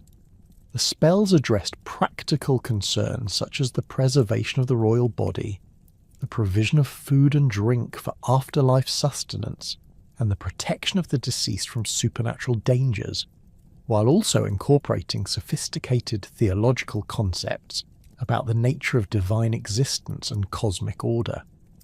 The literary quality of the pyramid texts revealed sophisticated approaches to religious composition that combined practical instruction with poetic expression designed to enhance the text's spiritual effectiveness. Individual spells employed complex metaphorical language, elaborate wordplay, and intricate rhythmic patterns that created literary works of considerable artistic merit while serving essential religious functions. The text organization reflected systematic theological thinking that arranged related spells in logical sequences while maintaining flexibility for adaptation to specific royal burial requirements. The theological concepts preserved in the pyramid texts provided comprehensive information about Old Kingdom religious beliefs that extended far beyond mortuary concerns to encompass creation mythology, divine relationships, and cosmic principles governing universal existence. The text references to ancient religious traditions reveal the continuity of Egyptian theological development while documenting innovations that reflected changing political and social conditions. The integration of solar theology with traditional religious concepts demonstrated the sophisticated intellectual work required to maintain religious coherence while adapting to new political requirements. The establishment of mortuary cults for deceased pharaohs created permanent religious institutions that maintained ongoing ritual activities while providing economic and social structures that influenced Egyptian society for centuries. These cults, endowed with agricultural estates and staffed by hereditary priests, performed daily offerings, seasonal festivals, and special ceremonies that ensured the continued divine functions of deceased rulers while providing employment for substantial numbers of religious personnel. The economic resources devoted to mortuary cults represented significant proportions of royal wealth, with some pyramid complexes receiving endowments that included entire villages and their agricultural production. The social organization of mortuary cults reflected the hierarchical principles that characterized Old Kingdom society, while creating new categories of religious professionals whose status derived from their service to deceased pharaohs. High priests responsible for overseeing cult activities ranked among the kingdom's most prestigious religious officials, while specialized priests performed specific ritual functions that required extensive training and maintained strict purity requirements. The hereditary transmission of priestly positions created religious dynasties that maintained cult activities across multiple generations while accumulating wealth and influence that extended beyond purely religious concerns. The economic importance of mortuary cults extended throughout Egyptian society through the employment opportunities and commercial activities generated by ongoing ritual requirements. The daily presentation of food offerings required continuous supplies of bread, beer, meat, and other provisions that supported agricultural producers, food processors, and transportation networks throughout the regions surrounding major pyramid complexes. The maintenance of cult buildings and equipment provided work for craftsmen, while the textile requirements for priestly garments and ritual equipment supported weaving industries. The cumulative economic impact of mortuary cults created substantial segments of Egyptian economy devoted to serving the religious needs of deceased pharaohs. The expansion of mortuary cult principles to non-royal burials during the later Old Kingdom reflected the democratization of religious concepts, originally reserved for pharaonic use, while maintaining appropriate distinctions between royal and private afterlife preparations. Wealthy nobles constructed elaborate mastaba tombs, equipped with offering chapels where family members and hired priests could perform simplified versions of royal mortuary rituals. These private mortuary cults, while lacking the resources and theological sophistication of royal establishments, provided models for afterlife preparation that extended sophisticated religious concepts throughout Egyptian elite society. The artistic programs decorating private tomb chapels reveal the adaptation of royal iconographic systems to non-royal contexts while maintaining respect for the theological distinctions that separated divine and mortal afterlife experiences. Relief carvings and painted scenes depicted daily life activities, agricultural scenes, and craft production that would continue in the afterlife, while carefully avoiding royal prerogatives and divine attributes reserved for pharaonic use. These decorative programs provided detailed information about Old Kingdom social and economic life, while demonstrating the influence of royal artistic standards on private artistic production.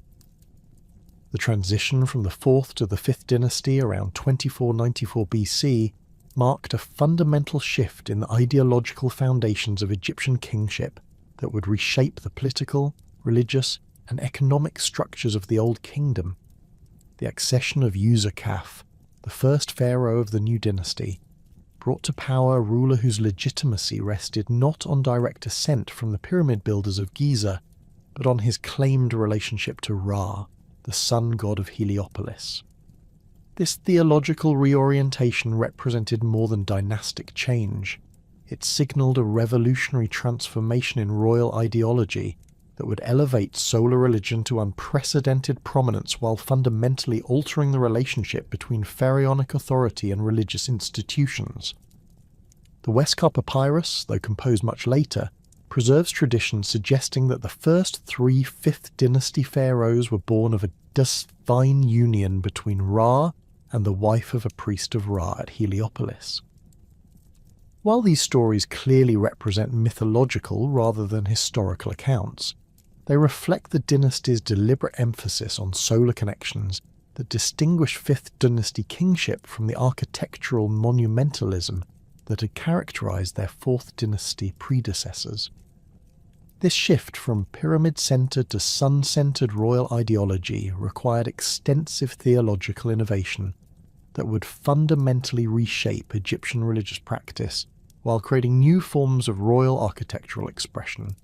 The construction of solar temples alongside traditional pyramid complexes represented the most visible manifestation of this ideological transformation. Usukaf's solar temple at Abu Ghurab, the first of 6 such monuments built during the 5th dynasty, established architectural precedents that combined traditional Egyptian building techniques with innovative design elements specifically adapted to solar worship requirements. The temple's central feature was a massive stone obelisk rising over 100 feet above a rectangular base, creating a symbolic representation of the primordial mound from which Ra first emerged at creation. This obelisk, constructed of limestone blocks fitted with the same precision employed in pyramid construction, was positioned within a rectangular courtyard surrounded by covered corridors that provided space for the complex ritual activities required by solar worship.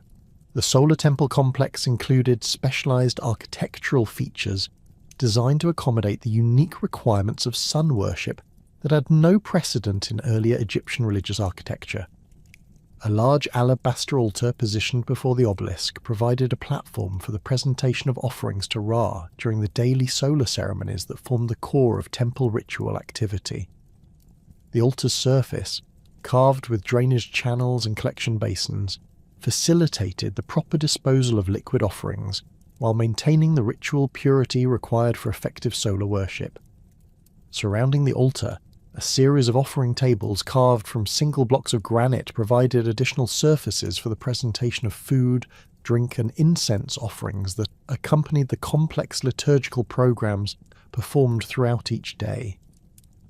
The temple's orientation reflected sophisticated astronomical knowledge that enabled precise alignment with solar phenomena while incorporating mathematical relationships that enhanced the monument's symbolic effectiveness.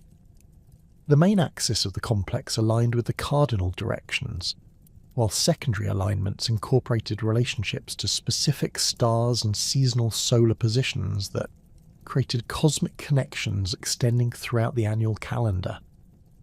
The temple's entrance faced east, allowing the first rays of the rising sun to illuminate the obelisk's apex each dawn, while the internal arrangement of courtyards and corridors created sightlines that tracked the sun's daily movement across the sky. The economic implications of solar temple construction revealed the substantial resources that 5th dynasty pharaohs devoted to religious activities while maintaining traditional pyramid building programs. The simultaneous construction of pyramids and solar temples required unprecedented mobilization of skilled craftsmen, building materials and organizational resources that strained even Egypt's sophisticated administrative apparatus.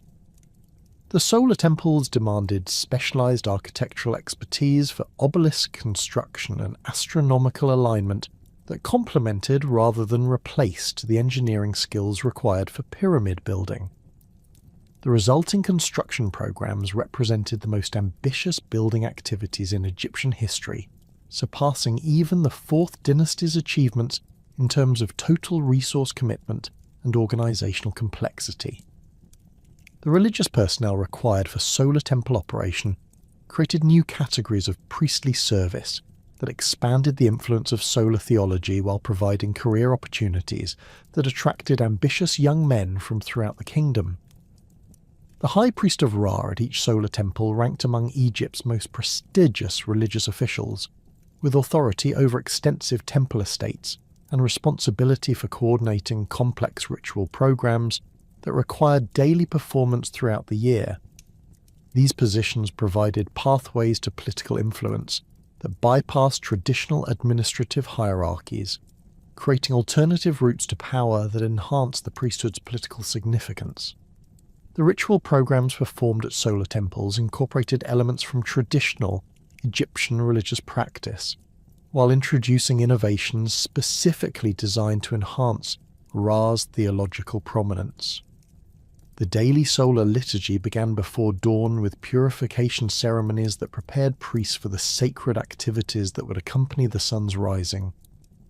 As the first light appeared on the eastern horizon, priests began reciting hymns that praised Ra's victory over the forces of darkness while welcoming the god's return to the world of the living.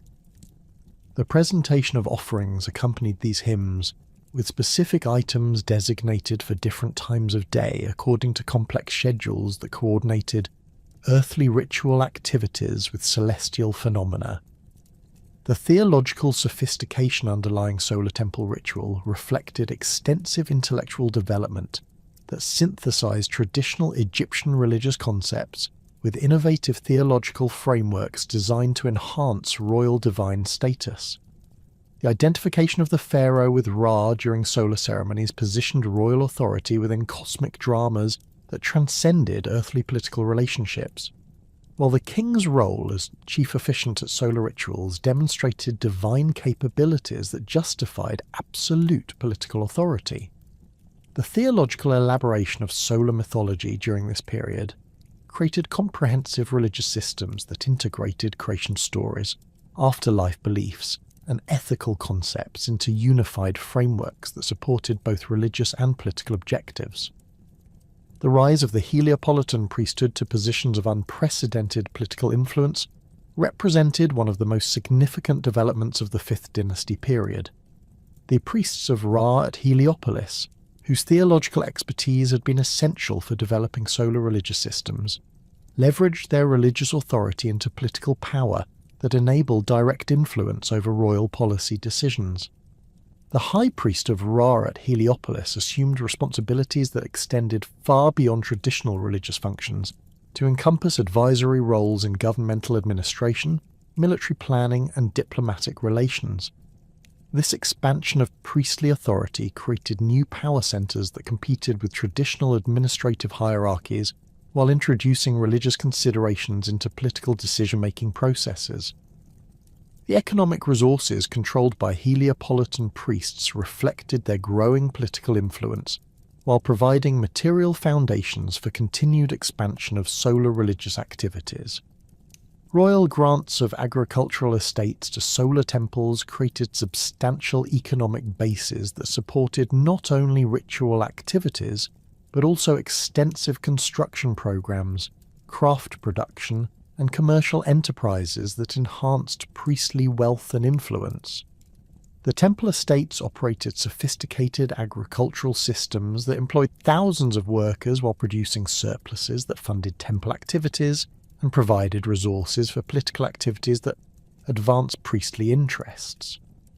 The integration of solar theology with traditional Egyptian administrative practices required careful balancing of innovation with respect for established customs that commanded loyalty throughout the kingdom's administrative apparatus. The nome system, refined during the 4th dynasty to provide effective central control over regional administration, required adaptation to accommodate the enhanced role of religious considerations in governmental decision-making. Nomarchs found themselves responsible not only for traditional administrative functions, but also for ensuring proper religious observances within their territories, while temple priests received enhanced authority over local religious activities that affected agricultural productivity and social stability. The gradual decentralization of political authority that characterized the 5th dynasty reflected both deliberate policy decisions and unintended consequences of the dynasty's religious innovations.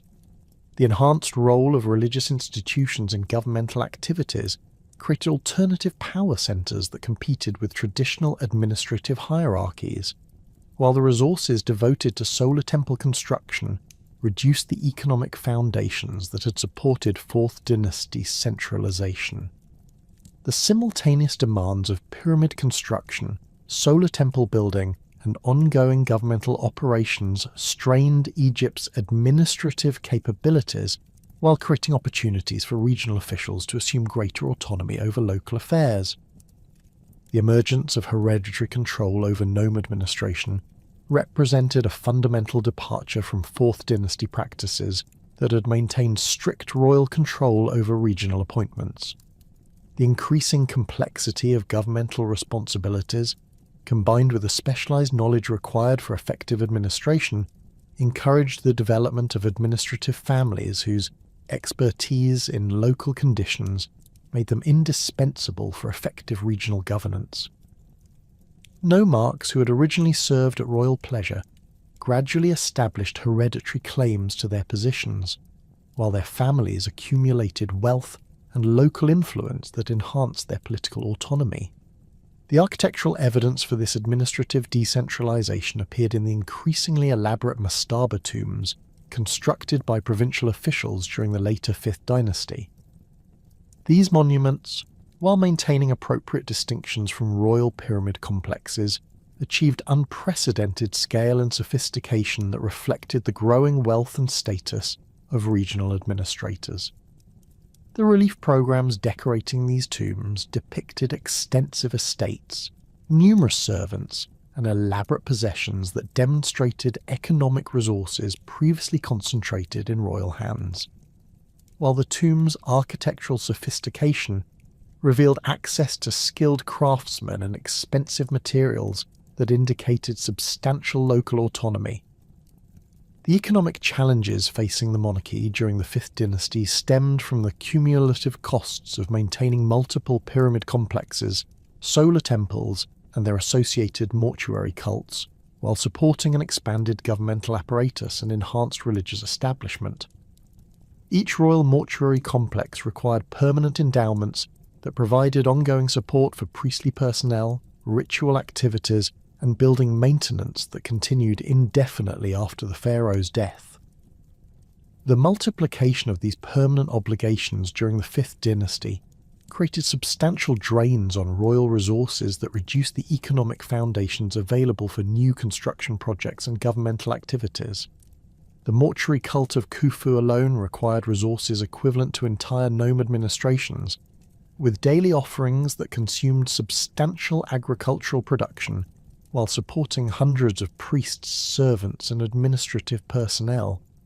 The addition of similar obligations for subsequent 4th Dynasty pharaohs, combined with the new requirements created by solar temple endowments, created cumulative economic burdens that exceeded even Egypt's substantial productive capabilities. The resulting financial pressures forced difficult choices between maintaining existing religious obligations and funding new construction projects that demonstrated continued royal power and divine status. The administrative complexity required for coordinating multiple mortuary cults, solar temples, and traditional governmental functions strained Egyptian bureaucratic capabilities, while creating opportunities for administrative officials to assume enhanced autonomy over resource allocation and policy implementation. The detailed record-keeping required for managing complex endowments and ritual schedules demanded specialized expertise that concentrated knowledge and authority in the hands of administrative specialists whose competence made them increasingly indispensable for effective governmental operation. These officials gradually assumed decision-making authority that had previously been reserved for direct royal control, while their specialized knowledge created barriers to royal oversight that enhanced bureaucratic independence. The transformation of Egyptian religious practice during the 5th Dynasty extended beyond royal and elite circles to encompass changes in popular religious observance that reflected the broader influence of solar theology on Egyptian society.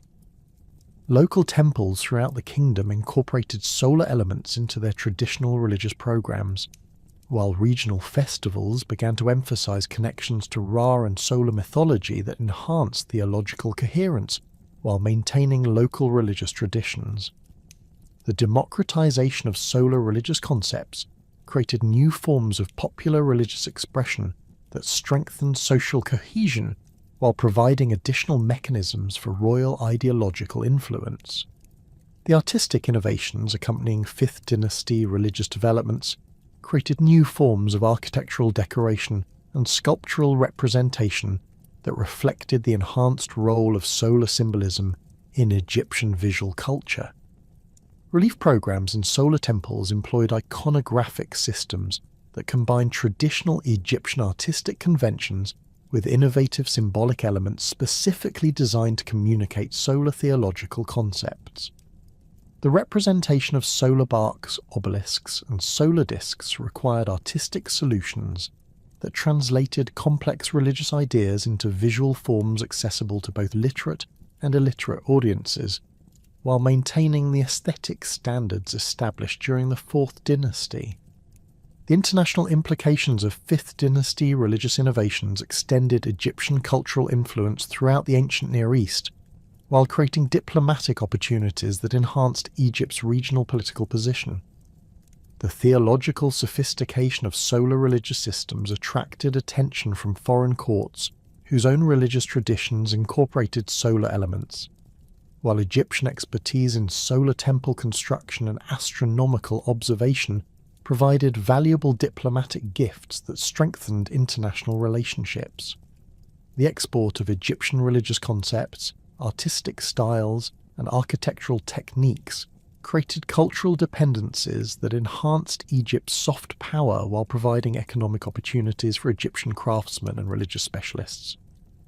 The succession of Teti to the throne around 2345 BC marked the beginning of the 6th dynasty and initiated a period characterized by extraordinarily long reigns that would test the limits of Egyptian administrative capacity while revealing fundamental weaknesses in the centralized system that had sustained Old Kingdom power for over 3 centuries.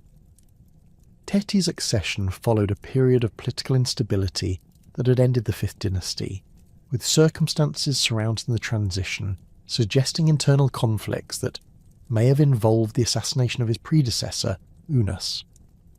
The new pharaoh's efforts to restore royal authority required careful balancing of competing interests among the provincial nobility, religious establishments, and administrative bureaucracy that had accumulated substantial autonomy during the 5th dynasty's gradual decentralization.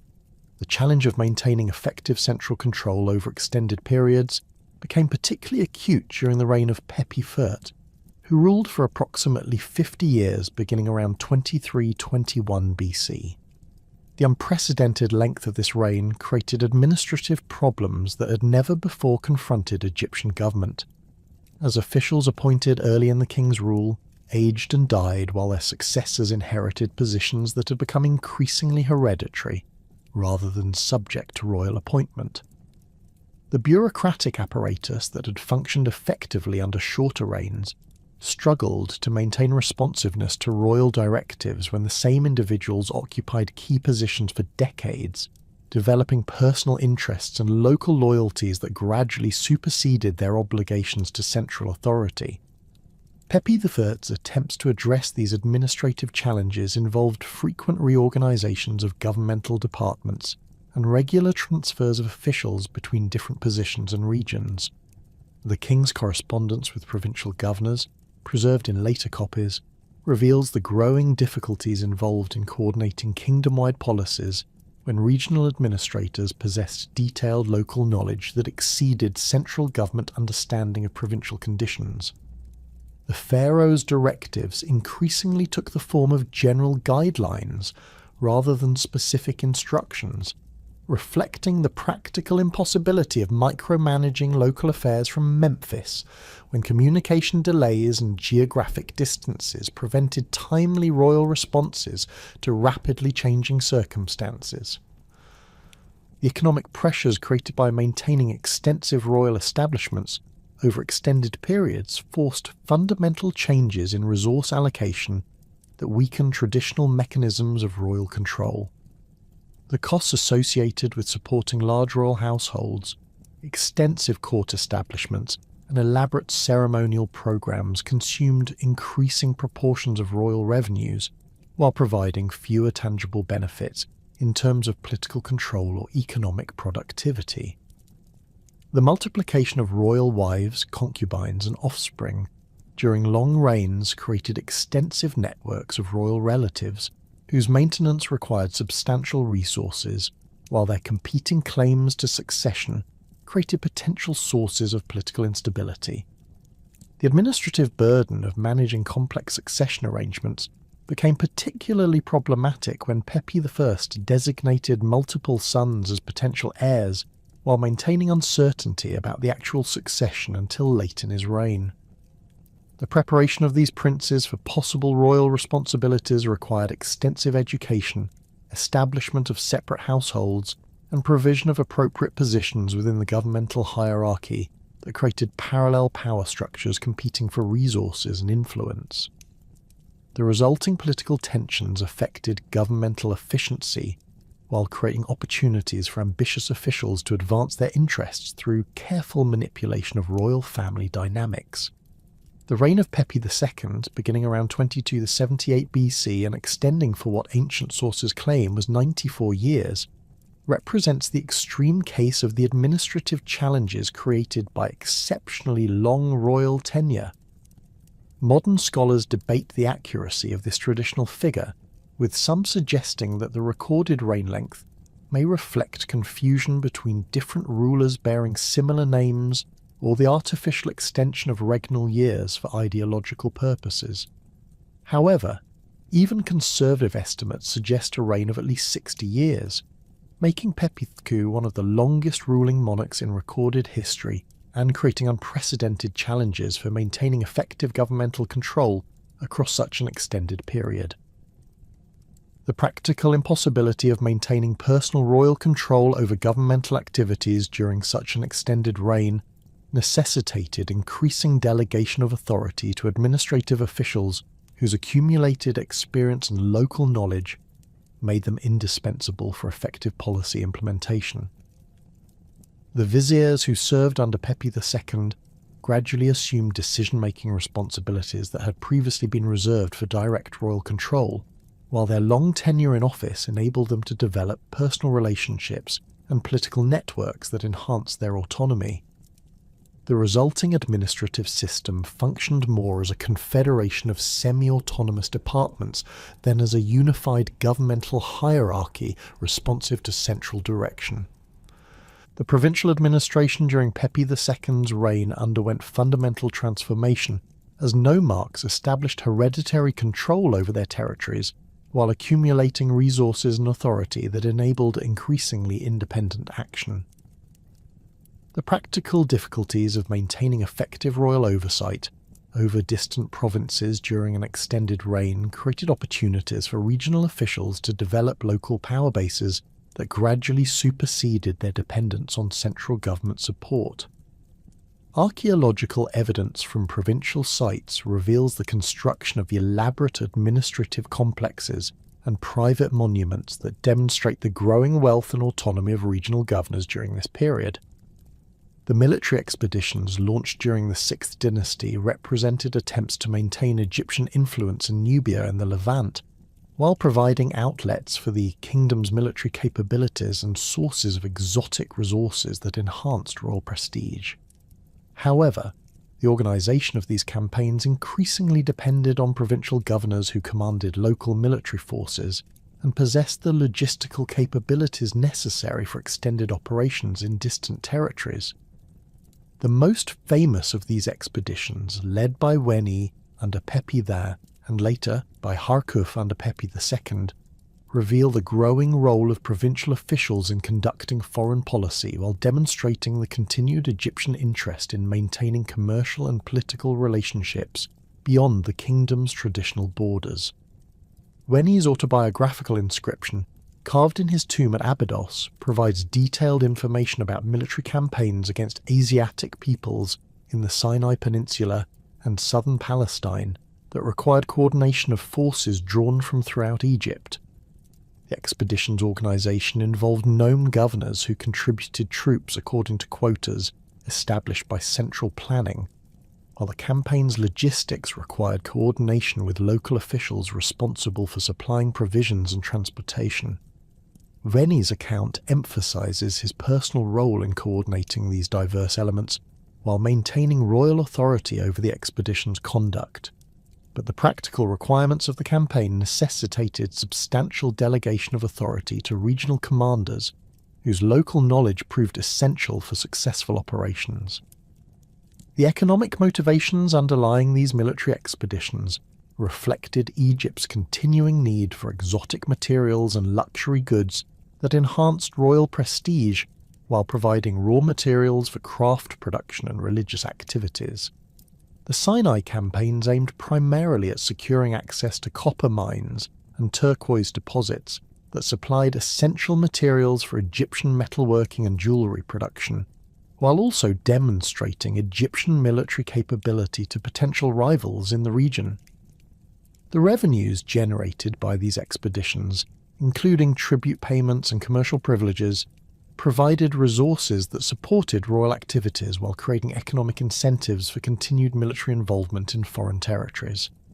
Harkuf's trading expeditions to Nubia during Pepi II's reign revealed the sophisticated commercial networks that connected Egypt with sub-Saharan Africa, while demonstrating the growing autonomy of provincial officials in conducting international relations.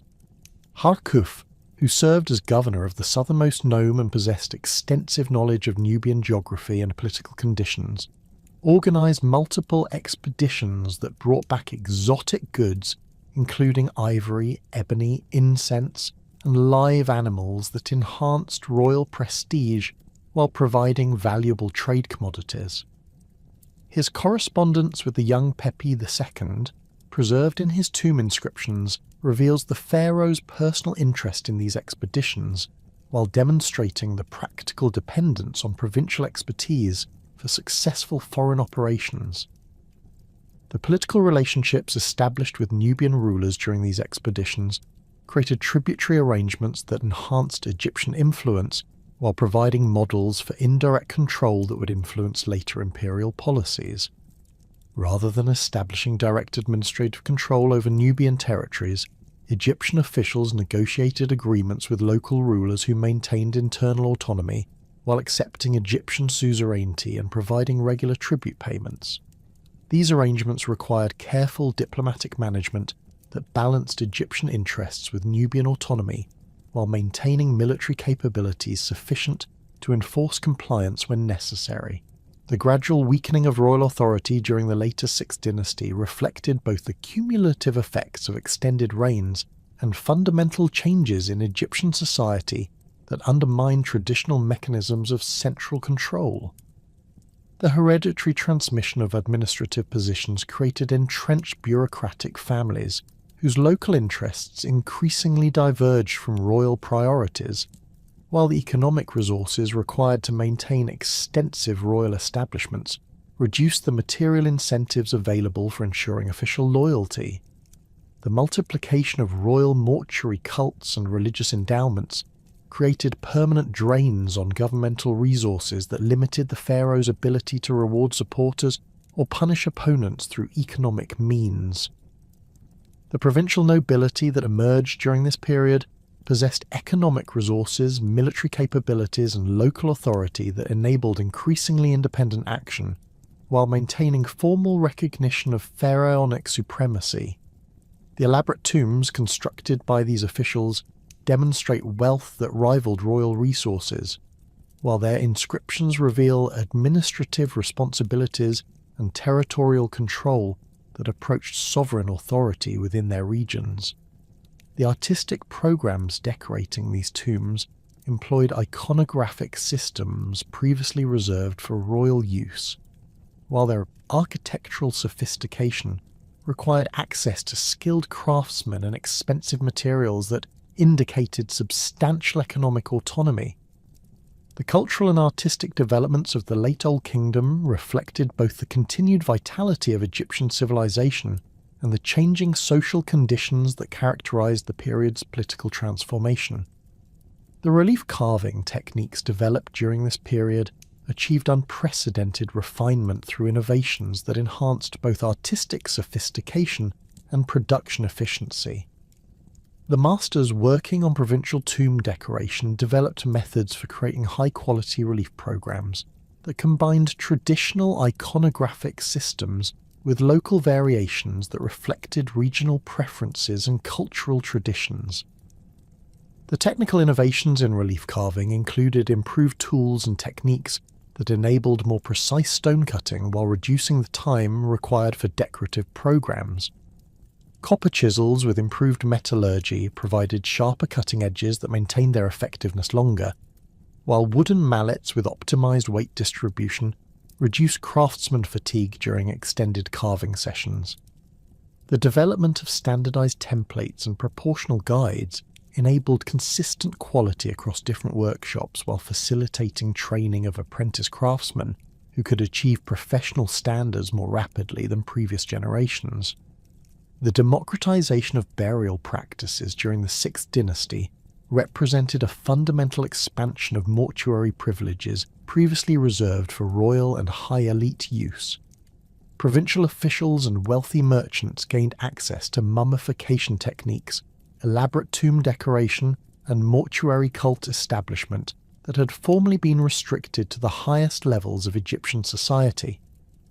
This expansion reflected both the growing wealth of non-royal elites and the weakening of royal control over religious practices that had traditionally reinforced social hierarchies through exclusive access to sophisticated afterlife preparation. The spread of pyramid text spells to private tombs marked a particularly significant development in the democratization of religious privileges. These sacred texts, originally inscribed only in royal burial chambers, began appearing in modified forms in the tombs of high officials who possessed sufficient resources and religious authority to commission such elaborate mortuary preparations. The adaptation of royal religious formulas to non-royal contexts required careful theological work that maintained appropriate distinctions between divine and mortal afterlife experiences while providing enhanced spiritual protection for wealthy private individuals. The artistic programs in private tombs achieved unprecedented sophistication through the employment of master craftsmen whose skills had been developed through work on royal projects, but who found increasing opportunities in the growing market for elaborate private monuments. The relief carvings in the tomb of Mereruka at Saqqara, dating to the reign of Teti, demonstrate technical excellence that equals contemporary royal work while incorporating innovative compositional elements that enhance narrative clarity and visual impact. The detailed depictions of daily life activities, agricultural scenes, and craft production provided comprehensive records of Egyptian society while creating afterlife environments that would ensure continued prosperity for deceased officials. The economic implications of this artistic democratization created new markets for skilled craftsmen while reducing the concentration of artistic production in royal workshops. Provincial centres developed their own artistic traditions that combined metropolitan standards with local preferences, creating regional variations that enriched Egyptian visual culture while maintaining overall stylistic coherence. The competition between different workshops encouraged innovation, while providing career opportunities that attracted talented individuals from throughout the kingdom to artistic professions. The international relationships maintained during the 6th dynasty revealed both Egypt's continued regional prominence and the growing challenges involved in projecting power beyond the kingdom's traditional borders. Diplomatic correspondence discovered at sites throughout the ancient Near East documents Egyptian involvement in regional politics, while revealing the sophisticated diplomatic protocols that governed international relations during this period. Egyptian pharaohs maintained regular correspondence with rulers in Mesopotamia, Anatolia, and the Levant while receiving embassies that brought exotic gifts and negotiated commercial agreements. The trade networks that connected Egypt with distant regions required constant diplomatic maintenance that involved complex negotiations over commercial privileges, territorial boundaries and mutual security arrangements. Egyptian merchants operating in foreign territories depended on diplomatic agreements that provided legal protection and commercial privileges, while foreign traders in Egypt required similar arrangements that balanced Egyptian sovereignty with international commercial interests. The administration of these relationships required specialized diplomatic personnel, whose expertise in foreign languages, customs, and political conditions made them increasingly valuable for maintaining Egypt's international position. The military innovations and administrative adaptations that had characterized the later Sixth Dynasty proved insufficient to address the unprecedented environmental crisis that began to manifest around 2200 BC. Contemporary records from provincial archives reveal the first indications of what would become a catastrophic shift in Nile flood patterns, with water levels failing to reach the benchmarks that had sustained Egyptian agriculture for over 5 centuries. The Nilometer readings preserved in temple records from Elephantine document a precipitous decline in annual flood heights, with measurements falling consistently below the minimum levels required for successful cultivation across the kingdom's agricultural heartland. The climatic changes affecting Egypt formed part of broader environmental transformation that impacted civilizations throughout the ancient Near East and beyond.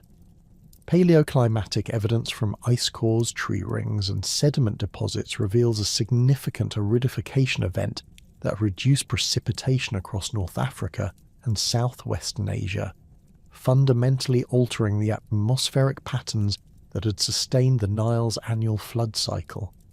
The monsoon systems that brought moisture from the Indian Ocean to the Ethiopian highlands, where the Blue Nile originates, shifted southward by several degrees of latitude, reducing the rainfall that fed the river system during the critical summer months when floodwaters traditionally reached Egypt.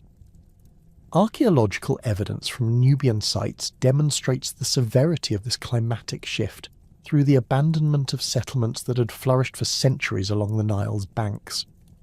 Excavations at Kerma reveal a dramatic reduction in site occupation around 2200 BC, with archaeological layers indicating rapid abandonment of residential areas and the collapse of local craft production systems. The pottery sequences from these sites show abrupt changes in manufacturing techniques and decorative styles that suggest significant population displacement and cultural disruption. Similar patterns appear at sites throughout the Nile Valley, creating a comprehensive picture of environmental stress that affected the entire river system from its sources in Central Africa to its delta in the Mediterranean. The immediate agricultural consequences of reduced flood levels created cascading effects throughout Egyptian society that overwhelmed the administrative systems designed to manage normal variations in river behavior. The sophisticated irrigation networks that had been optimized for traditional flood patterns proved inadequate when water levels fell below the intake points for major canal systems. Vast areas of previously fertile land in the Delta and Middle Egypt received insufficient water for successful cultivation, while the reduced silt deposition that accompanied lower floods gradually degraded soil fertility in regions that continued to receive adequate irrigation. Provincial records from the 22nd Nome of Upper Egypt document the systematic failure of local irrigation systems as canal networks designed for higher water levels became inoperative when flood peaks fell below critical thresholds. The Nome's agricultural productivity, which had supported substantial populations and contributed significant tax revenues to central government, declined by an estimated 60% within a single generation. Similar records from other regions reveal comparable agricultural collapses that created widespread food shortages and forced large-scale population movements as farmers abandoned unproductive lands in search of regions where cultivation remained viable. The centralized redistribution system that had functioned effectively during periods of normal agricultural production proved catastrophically inadequate when faced with kingdom-wide crop failures and resource scarcities. The royal granaries that had traditionally served as buffers during occasional poor harvests contained insufficient reserves to address prolonged agricultural decline across multiple regions simultaneously. The administrative apparatus responsible for coordinating resource distribution lacked both the logistical capabilities and the transportation infrastructure necessary to move adequate food supplies from the few remaining productive areas to the growing numbers of regions experiencing severe shortages. Memphis, the administrative heart of the Old Kingdom, faced unprecedented challenges as reports arrived from throughout the kingdom documenting crop failures, abandoned settlements, and growing social unrest. The vizier's daily audiences, which had traditionally involved routine administrative matters and minor regional disputes, increasingly focused on crisis management, as provincial governors requested emergency assistance while reporting their inability to meet traditional tax obligations. The governmental apparatus that had evolved to manage prosperity and coordinate massive construction projects found itself overwhelmed by the complex logistics of disaster response and resource allocation during sustained economic contraction. The breakdown of traditional economic relationships became apparent in the archaeological record through changes in material culture that reflect reduced access to luxury goods and specialized craft products. Excavations at sites throughout Egypt reveal dramatic simplifications in pottery styles, with locally produced utilitarian vessels replacing the sophisticated ceramics that had characterized earlier periods. Metal objects become increasingly rare in domestic contexts, suggesting either reduced production or the recycling of existing metal goods to meet basic needs. Jewellery and decorative objects virtually disappear from non-elite burial assemblages, indicating the concentration of remaining wealth among a shrinking number of individuals who retained access to scarce resources. The social tensions created by widespread economic hardship manifested in various forms of civil unrest that challenged traditional mechanisms of social control. Papyrus documents from the later Old Kingdom, though fragmentary and difficult to date precisely, preserve references to years of fighting and periods when the land was in distress. These texts describe social upheavals that involve conflicts between different social groups, attacks on wealthy estates, and the breakdown of traditional authority structures that had maintained order during prosperous periods. The language employed in these documents suggests sustained periods of violence and social chaos that overwhelmed local administrative capabilities. Regional variations in the severity of economic decline created additional political tensions, as areas that retained some agricultural productivity became destinations for refugees from more severely affected regions.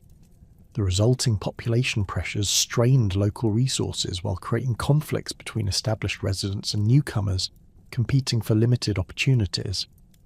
Provincial governors found themselves managing not only agricultural crises within their traditional territories, but also the complex social and economic challenges created by large-scale population movements that disrupted established communities and traditional labour arrangements.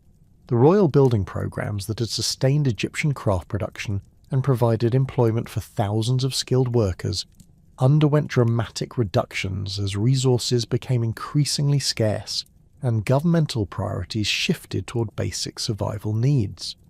The pyramid complex of Pepi Su, which had employed massive workforces during the early decades of his reign, experienced significant reductions in construction activity as royal resources were diverted to emergency food distribution and social stability maintenance. Archaeological evidence from the Saqqara construction sites reveals the abandonment of partially completed projects and the reduction of workforce levels to skeleton crews responsible primarily for maintaining existing structures rather than advancing new construction. The solar temples established during the 5th dynasty faced particular challenges as their elaborate ritual requirements and substantial personnel needs became increasingly difficult to sustain during periods of economic hardship.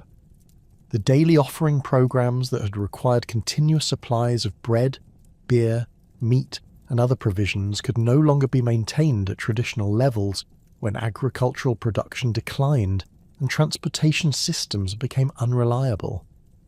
Temple records from this period document the gradual reduction of ritual activities and the dismissal of religious personnel as endowment revenues proved insufficient to support established programs.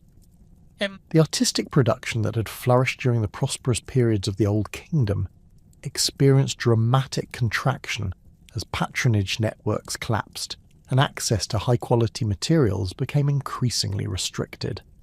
The relief carving workshops that had produced sophisticated decorative programs for royal and private monuments found themselves with reduced commissions as wealthy patrons focused their resources on basic survival needs rather than elaborate artistic projects.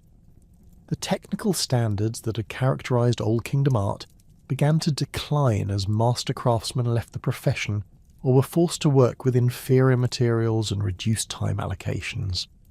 Provincial burial practices during this period reveal the democratization of mortuary customs that occurred not through the expansion of elite privileges, but through the general reduction in burial elaboration across all social levels. The elaborate mastaba tombs that had characterized wealthy provincial officials during the prosperous 6th dynasty gave way to simpler burial arrangements that reflected reduced economic capabilities while maintaining basic religious requirements for afterlife preparation.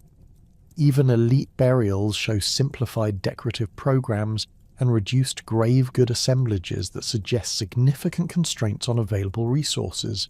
The fragmentation of artistic traditions became apparent through the emergence of distinct regional styles that developed as local workshops lost contact with metropolitan standards and adapted their techniques to available materials and local preferences. Relief carvings from provincial sites during this period display increasing variations in proportional systems, iconographic conventions, and technical execution that reflect the breakdown of centralized artistic training and quality control. While these regional variations enriched Egyptian visual culture in some respects, they also indicated the weakening of cultural unity that had characterized earlier periods of strong central government. The administrative correspondence preserved from this period reveals the growing autonomy of provincial governors who found themselves forced to make independent decisions about resource allocation and crisis response when central government proved unable to provide effective coordination or adequate support. Letters between nome officials document the development of regional alliances and mutual assistance agreements that bypass traditional administrative hierarchies while addressing immediate survival needs. These arrangements, while pragmatic responses to crisis conditions, fundamentally altered the political relationships that had sustained centralized government throughout the Old Kingdom. The military implications of economic decline became apparent through changes in recruitment patterns and strategic priorities that reflected reduced governmental capabilities and shifting security concerns. The traditional system of nome-based military service became increasingly difficult to maintain when agricultural production could no longer support the population levels necessary for effective military recruitment. Provincial governors found themselves competing for limited manpower resources while addressing internal security challenges created by social unrest and resource competition. Foreign policy during this period underwent fundamental reorientation as Egypt's reduced economic capabilities limited the kingdom's ability to maintain traditional diplomatic relationships and military commitments beyond its borders. The trading expeditions to Nubia and the Levant that had provided exotic materials and enhanced royal prestige became increasingly difficult to organize and finance when domestic economic conditions required all available resources. Archaeological evidence from foreign sites that had maintained Egyptian commercial relationships reveals the gradual withdrawal of Egyptian presence and influence as the kingdom turned inward to address domestic crises. The religious implications of sustained economic hardship created theological challenges that tested traditional concepts of divine kingship and royal responsibility for maintaining cosmic order.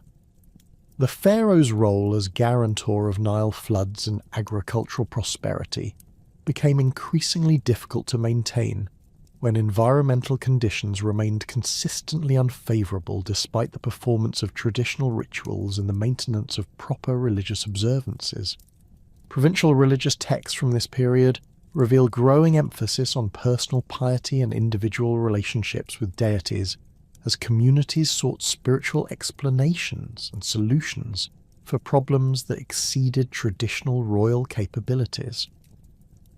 The archaeological evidence for political fragmentation during the final decades of the Old Kingdom appears in multiple forms that collectively document the breakdown of centralized authority and the emergence of competing regional power centres.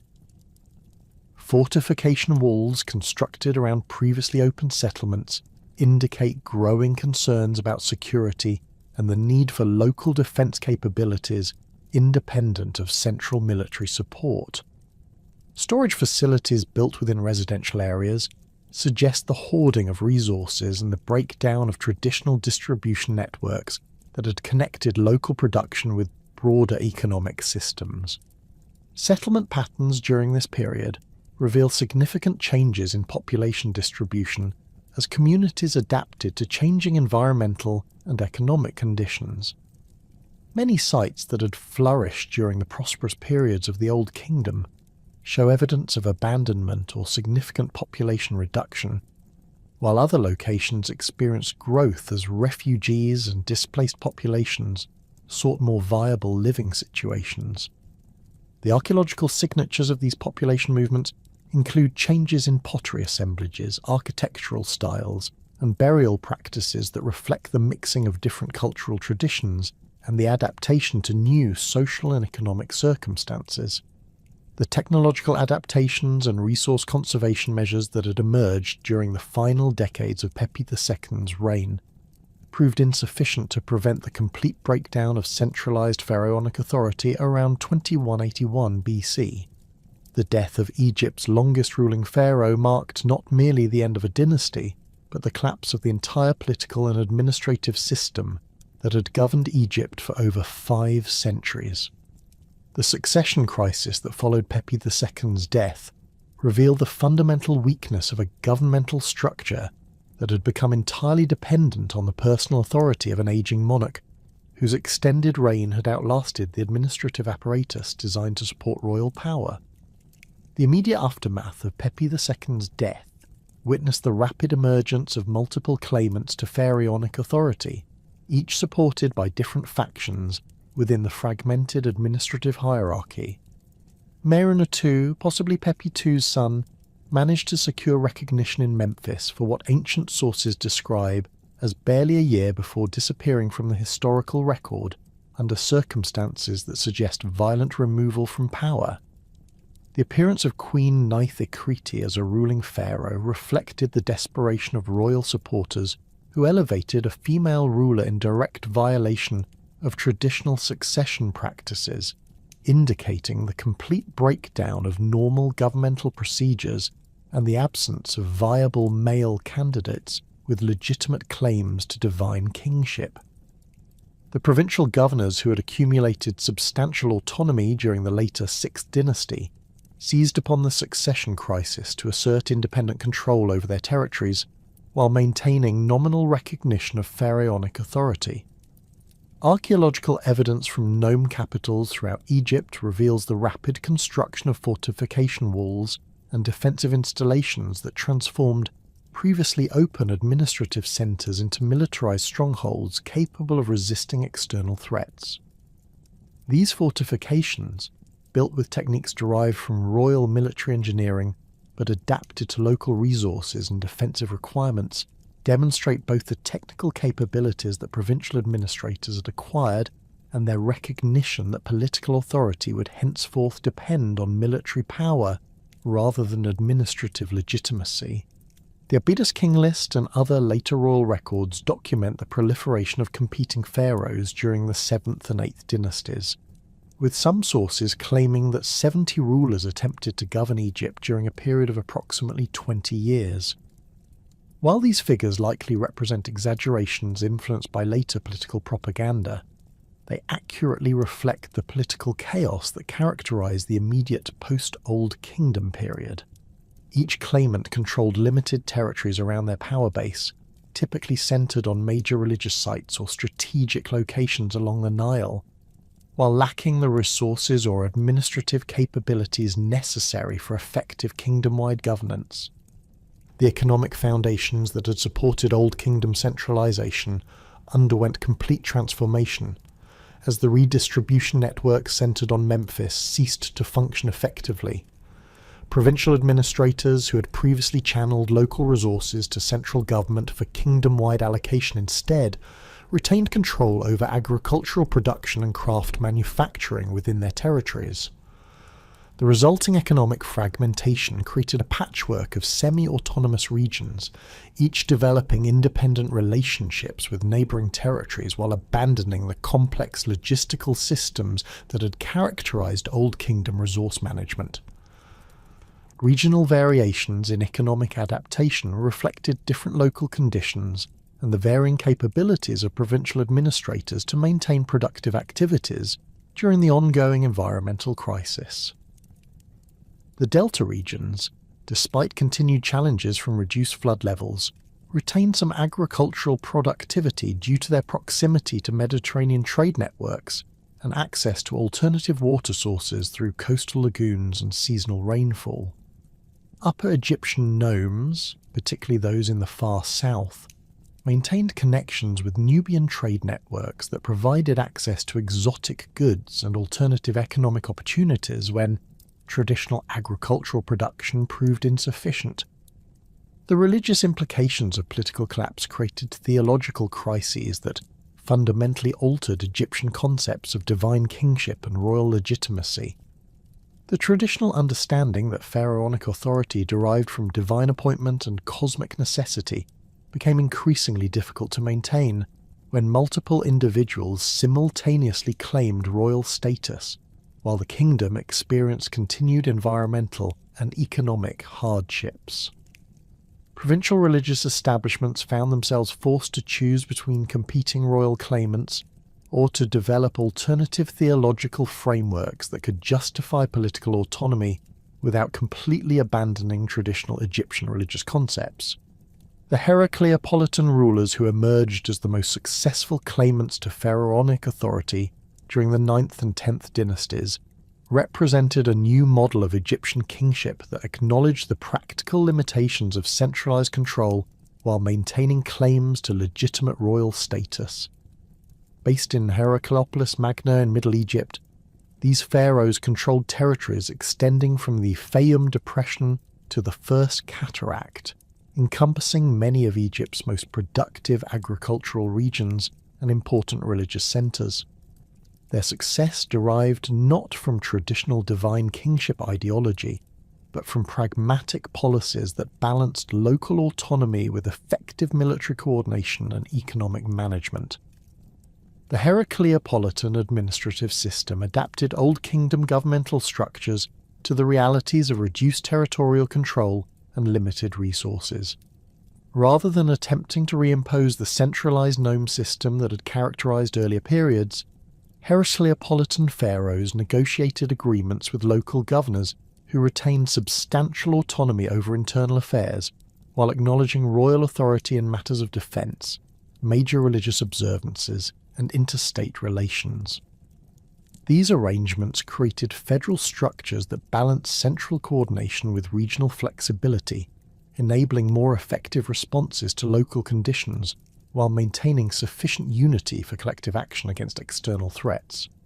The military innovations developed during the first intermediate period reflected both the changing strategic environment and the reduced resources available for maintaining traditional Egyptian armed forces.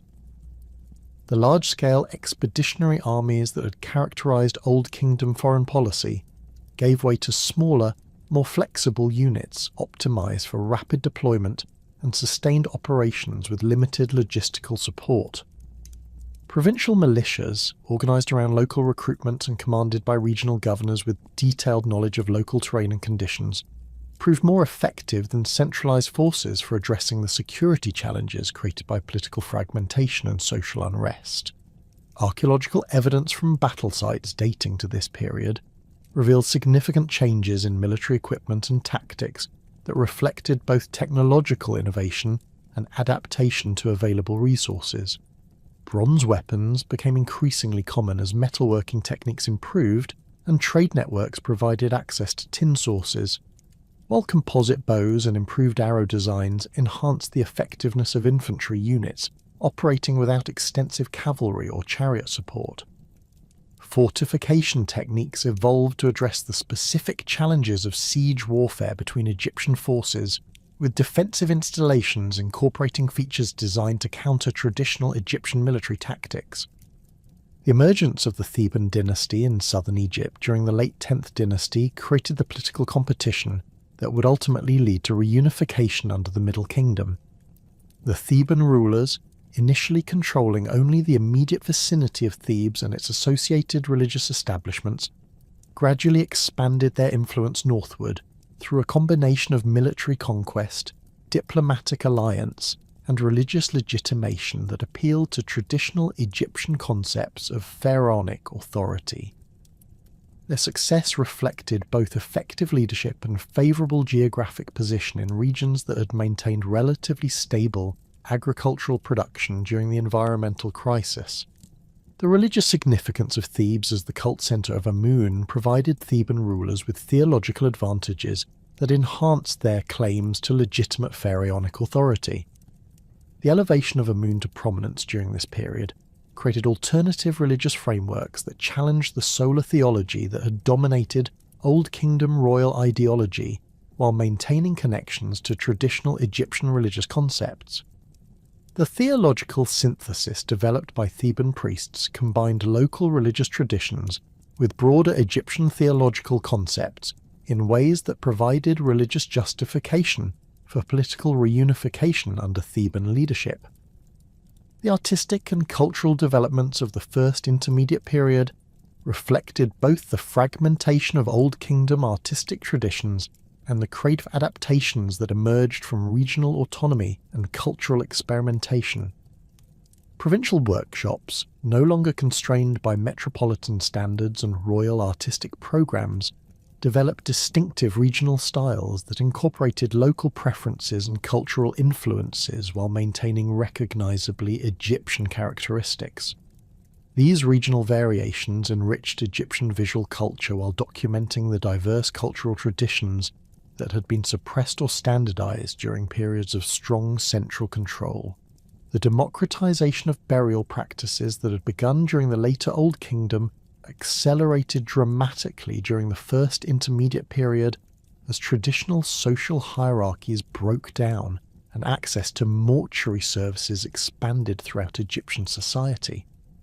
Coffin texts, derived from the royal pyramid texts but adapted for non-royal use, became widely available to individuals who could afford basic mummification and tomb preparation.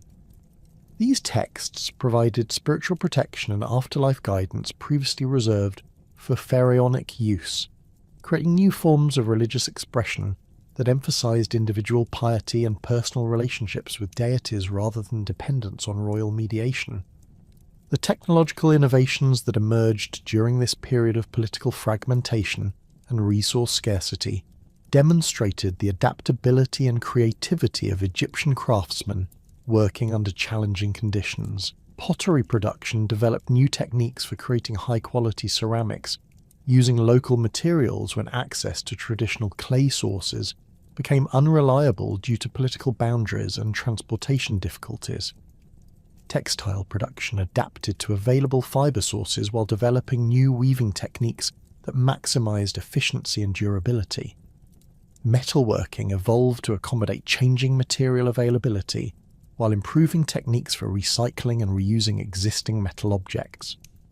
The international relationships maintained during the First Intermediate Period reflected Egypt's reduced political unity and economic capabilities while demonstrating the continued importance of Egyptian cultural and commercial connections throughout the ancient Near East. Individual Egyptian rulers maintained diplomatic and commercial relationships with foreign powers according to their regional capabilities and strategic interests, creating complex networks of international relationships that replaced the unified foreign policy that had characterized Old Kingdom diplomacy. These fragmented international relationships provided access to exotic materials and commercial opportunities while demonstrating Egypt's continued cultural influence despite political weakness. The literary productions of the First Intermediate Period, including works like the Admonitions of Ipuwer and the Dialogue of a Man with His Soul, reflected the social and psychological trauma created by the collapse of traditional Egyptian civilization, while documenting contemporary conditions and social attitudes. These texts, while employing literary conventions that may exaggerate actual conditions for dramatic effect, provide valuable insights into the social upheavals and cultural changes that accompanied political fragmentation.